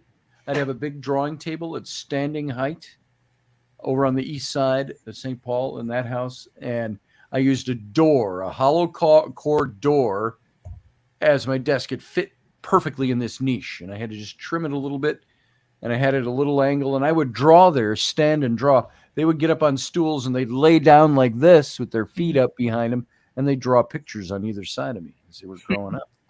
But here they are as mermaids. There they are. Those are my twin daughters, Abby and Bryn. And that's Bryn on the left and Abby on the right. See, now Bryn there looks an awful lot like her mom. The angle of her face and stuff. Oh, yeah. Yeah, I can see that. Yeah. On the left. Are they wearing butterfly wings? Yeah, that was at the festival. Mm-hmm. And they were doing butterfly wings along with their mermaid stuff. Yeah, I like that too. Yeah, it's pretty neat. So that's them. That's what my kids look like. They're very good friends. Valerie, you're taking off. Have a great Christmas. Thanks for being here.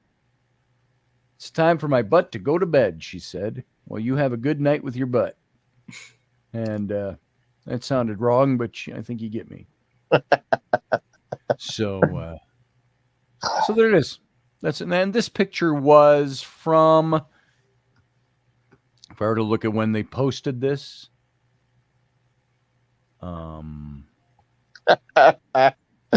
wait a minute. Scotty has twin mermaid daughters? Yeah, I do. Oh, they edited this. It reminds me of those old paintings, from Arthurian times. Yes. Yeah. It kind of reminds me of that. Like the ones of fairies and, nymphs running in the woods and stuff like that. Flowers in their hair. There was a great picture that was taken of them. It was a publicity picture for the newspapers of them laying on a big black floor in their studio. And they had I know the picture. Their mermaid tails spread out in a big circle, and they're laying down on the floor in the middle of them. And the picture was and the photographer's up above on a ladder shooting down at them. It was a great shot. A great picture that was. So that was almost very early on. It's in their Instagram someplace. Yeah, I've got it even on my computer somewhere, but. And they still do all this stuff. They hand paint all this stuff. None of this is prefab, other than the cloth tails. They bought out a company and bought all their equipment because they were sending all their designs over to China and having them printed. Well, they'd see their designs within a month all over the place in China, coming out of European countries, and China people would steal them. There's no copyright laws like we have here. Property. Mm-hmm. So they finally said, screw that. We're not going. Sorry, China, because you let your people steal our stuff. We're not using you anymore. And they bought a company and bought up all their equipment to do their own in-house. So they do all this stuff in-house now. So, which is, I think, very cool. So they bought that. That's amazing. Yeah. Yeah. And so 3D fabric printer.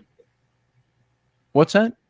It's a 3D fabric printer. Yes. Prints, and when I say 3D, I don't mean as in 3D construction. It prints a 3D photographic image onto the fabric. Oh, so the shading's not done by the airbrush, or is it? So not on the cloth tails. On the cloth tails, they print the thing out and then they're cut and sewn. Mm-hmm. On the latex tails, they're done in a base color, and then the entire tail is painted from end to end with latex with a special like silicone paint.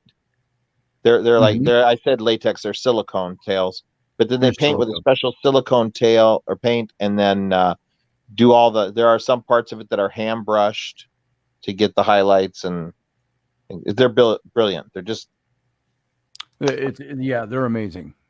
And I am looking for that one group shot.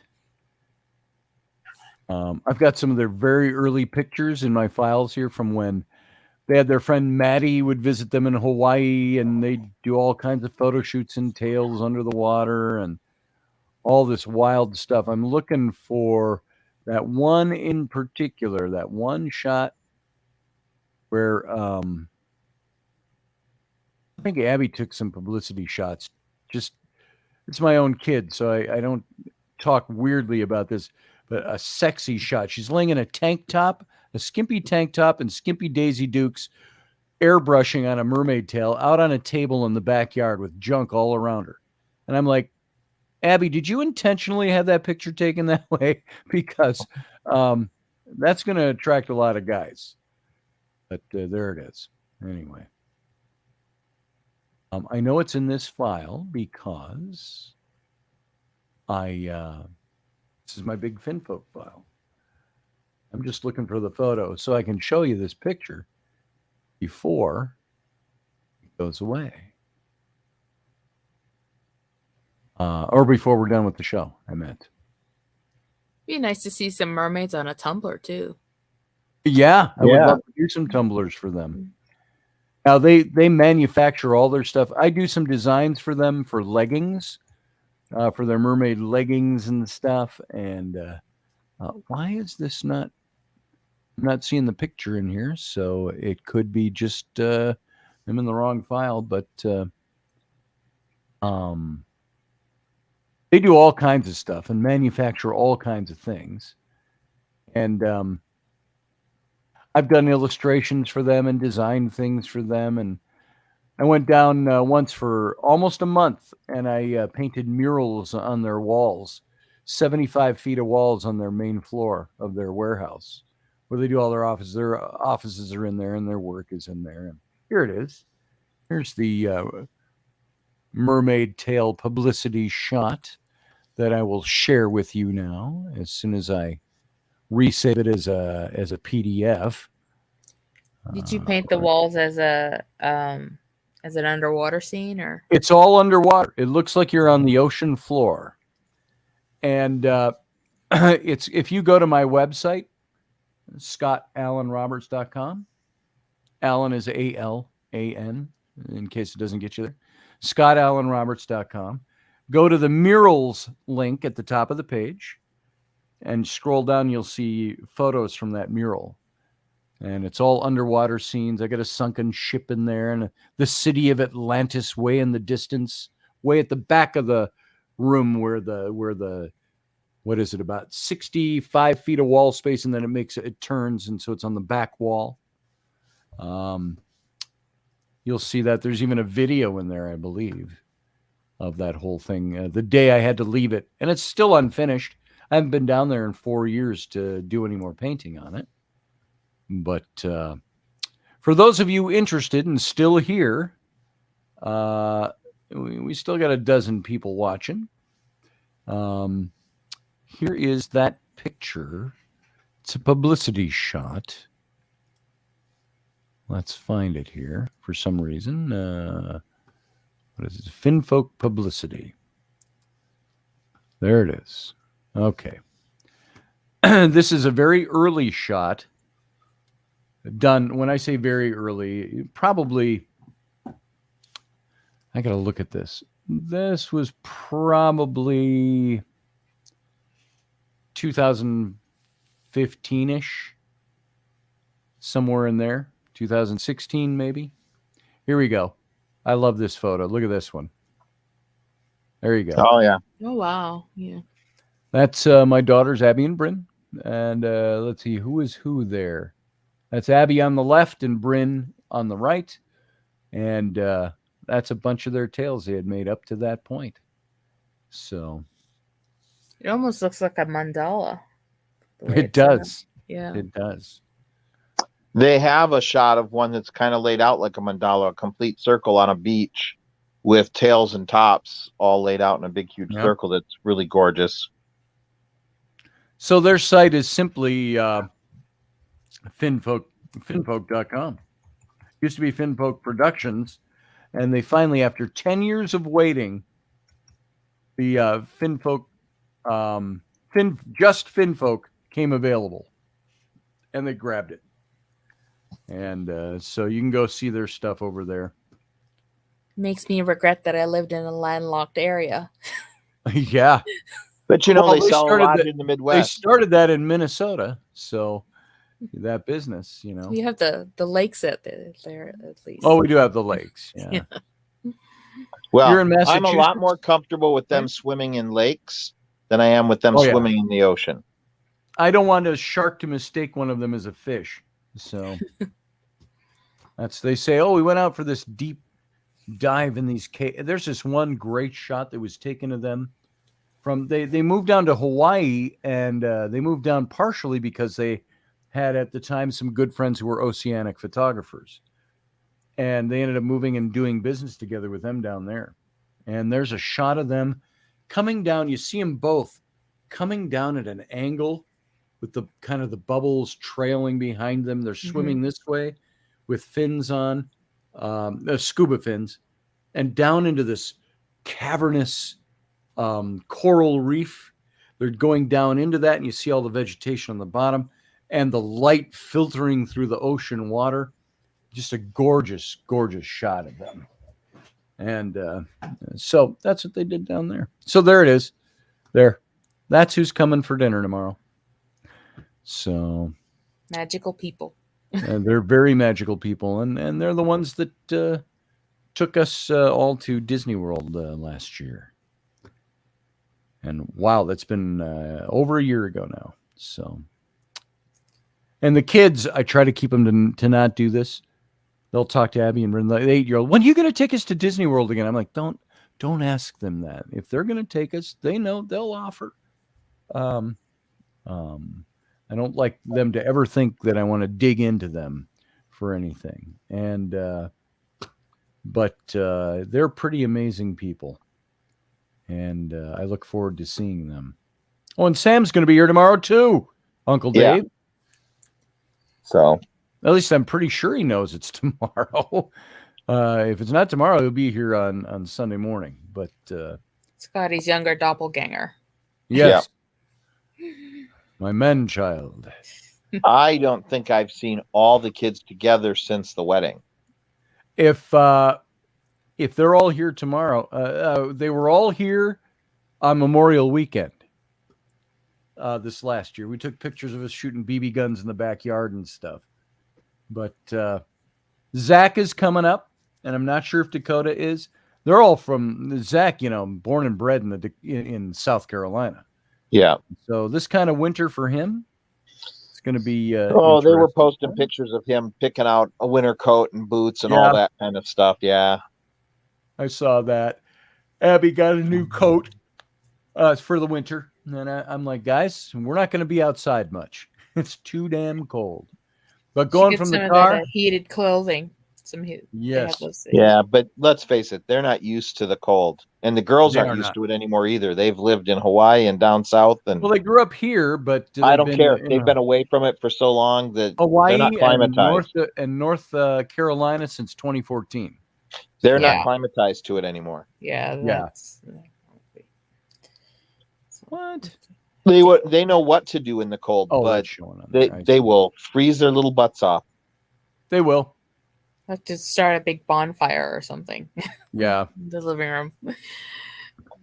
So anyway, as I started to do a half an hour ago, 15 minutes ago, it's time to get out of here. It's been a night. It's been a long show. We haven't done a long show for a while. Wasn't all content filled, but I hope you enjoyed yourselves, everybody. Oh, everything is content. Sarah, it's always good to have you here. I'm going to let you go. You have a wonderful holiday. You too. Enjoy your family, and I'll see you guys later. Blessings upon your home, Sarah. See you later, Sarah. Thank you. And Uncle Dave, same for you, but I'll see you tomorrow, so I know you'll have a good day. Yeah. So, all right, we'll see you tomorrow here early afternoon. All right. Whenever you get here. All right, brother. All right. See ya. Drive safe tomorrow. I will. Bye. All right, everyone. Field guy says you keep the cold up north. Yeah, we'll do our best, Fieldy. keeping the cold up north. I wish I had any power over that at all. I don't. Frankly, I do not. So, Roger says, good night, everyone. Thank you for the extended show tonight, Scotty. Merry Christmas. Merry Christmas to you, Roger. And say the same to Carly. I hope she's feeling better. And I know you guys got handfuls and all kinds of stuff. So I appreciate you and what you do for Carly or for your daughter. Why did her name just slip my mind? It's not because I don't know her. It's because it just slipped my mind. That's the way it is. I'm old and tired. So everyone, Jay here. Good to see you. I'm glad you enjoyed it. Thank you for being here. Barbie D, Field Guy, Uncle Dave. We had Roger Rabbit. Valerie was here earlier. We had, who else was in here tonight? More as the show was early. Michelle Canham Free. I think she may have dropped off unless she's still there somewhere. And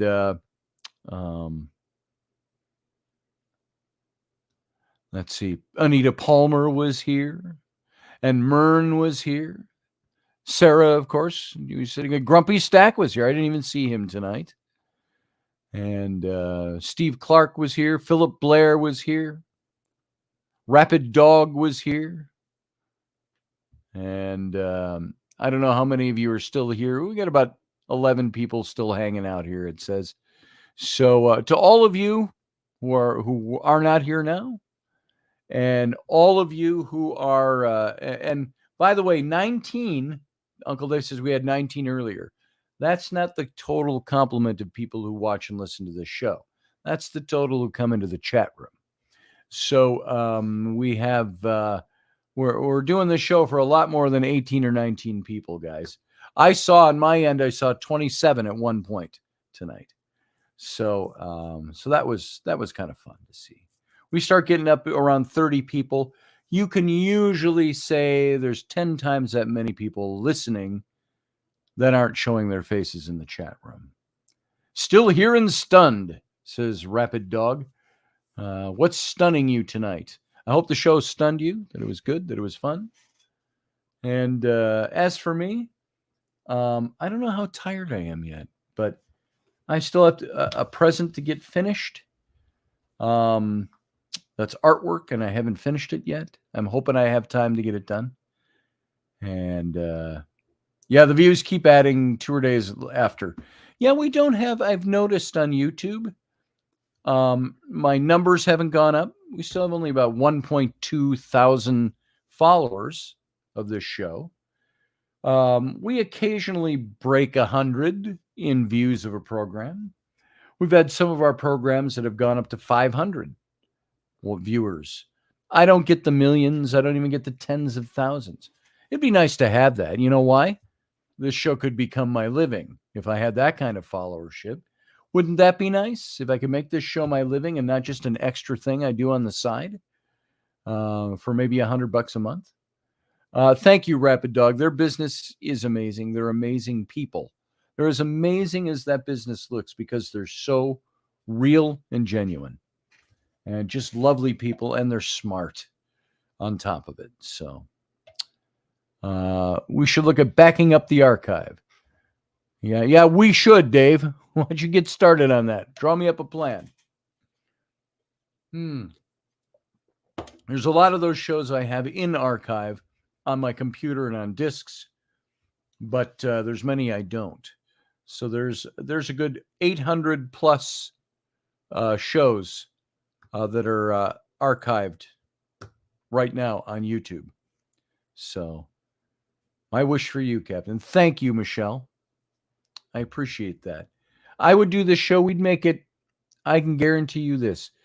You guys help me get this show out there. Let people know about it. Help the listenership build. Help us get to a reasonable 40,000 followers. And by the time we hit that, we could probably make an income off of this show. Be 40 times what I make now if the math stuck. If I've got 1,000 followers, 1,200 followers, and this show takes in about $125 to $150 a month. That's it. That's what we take in off of our ad revenue and our memberships.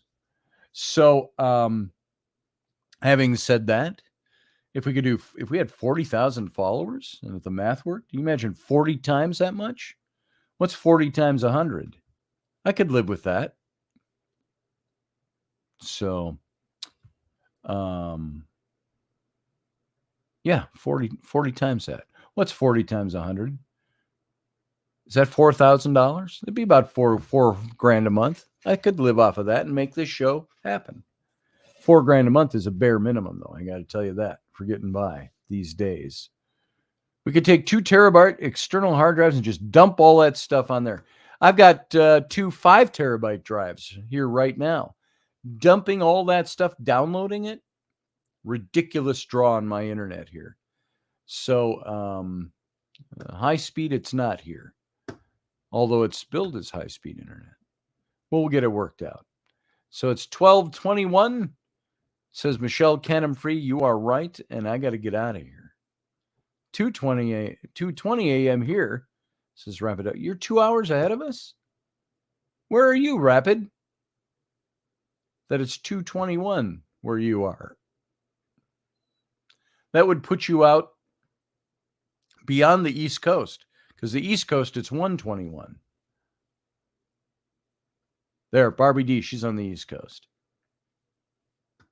It's last week here, said Field Guy. That's okay. It's 2 days from now in Australia. So it's already Christmas in Australia, isn't it?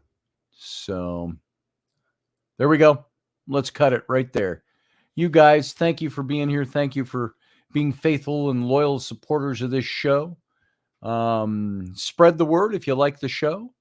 Let's get some people out here. If you see the posts on my Facebook, share those posts.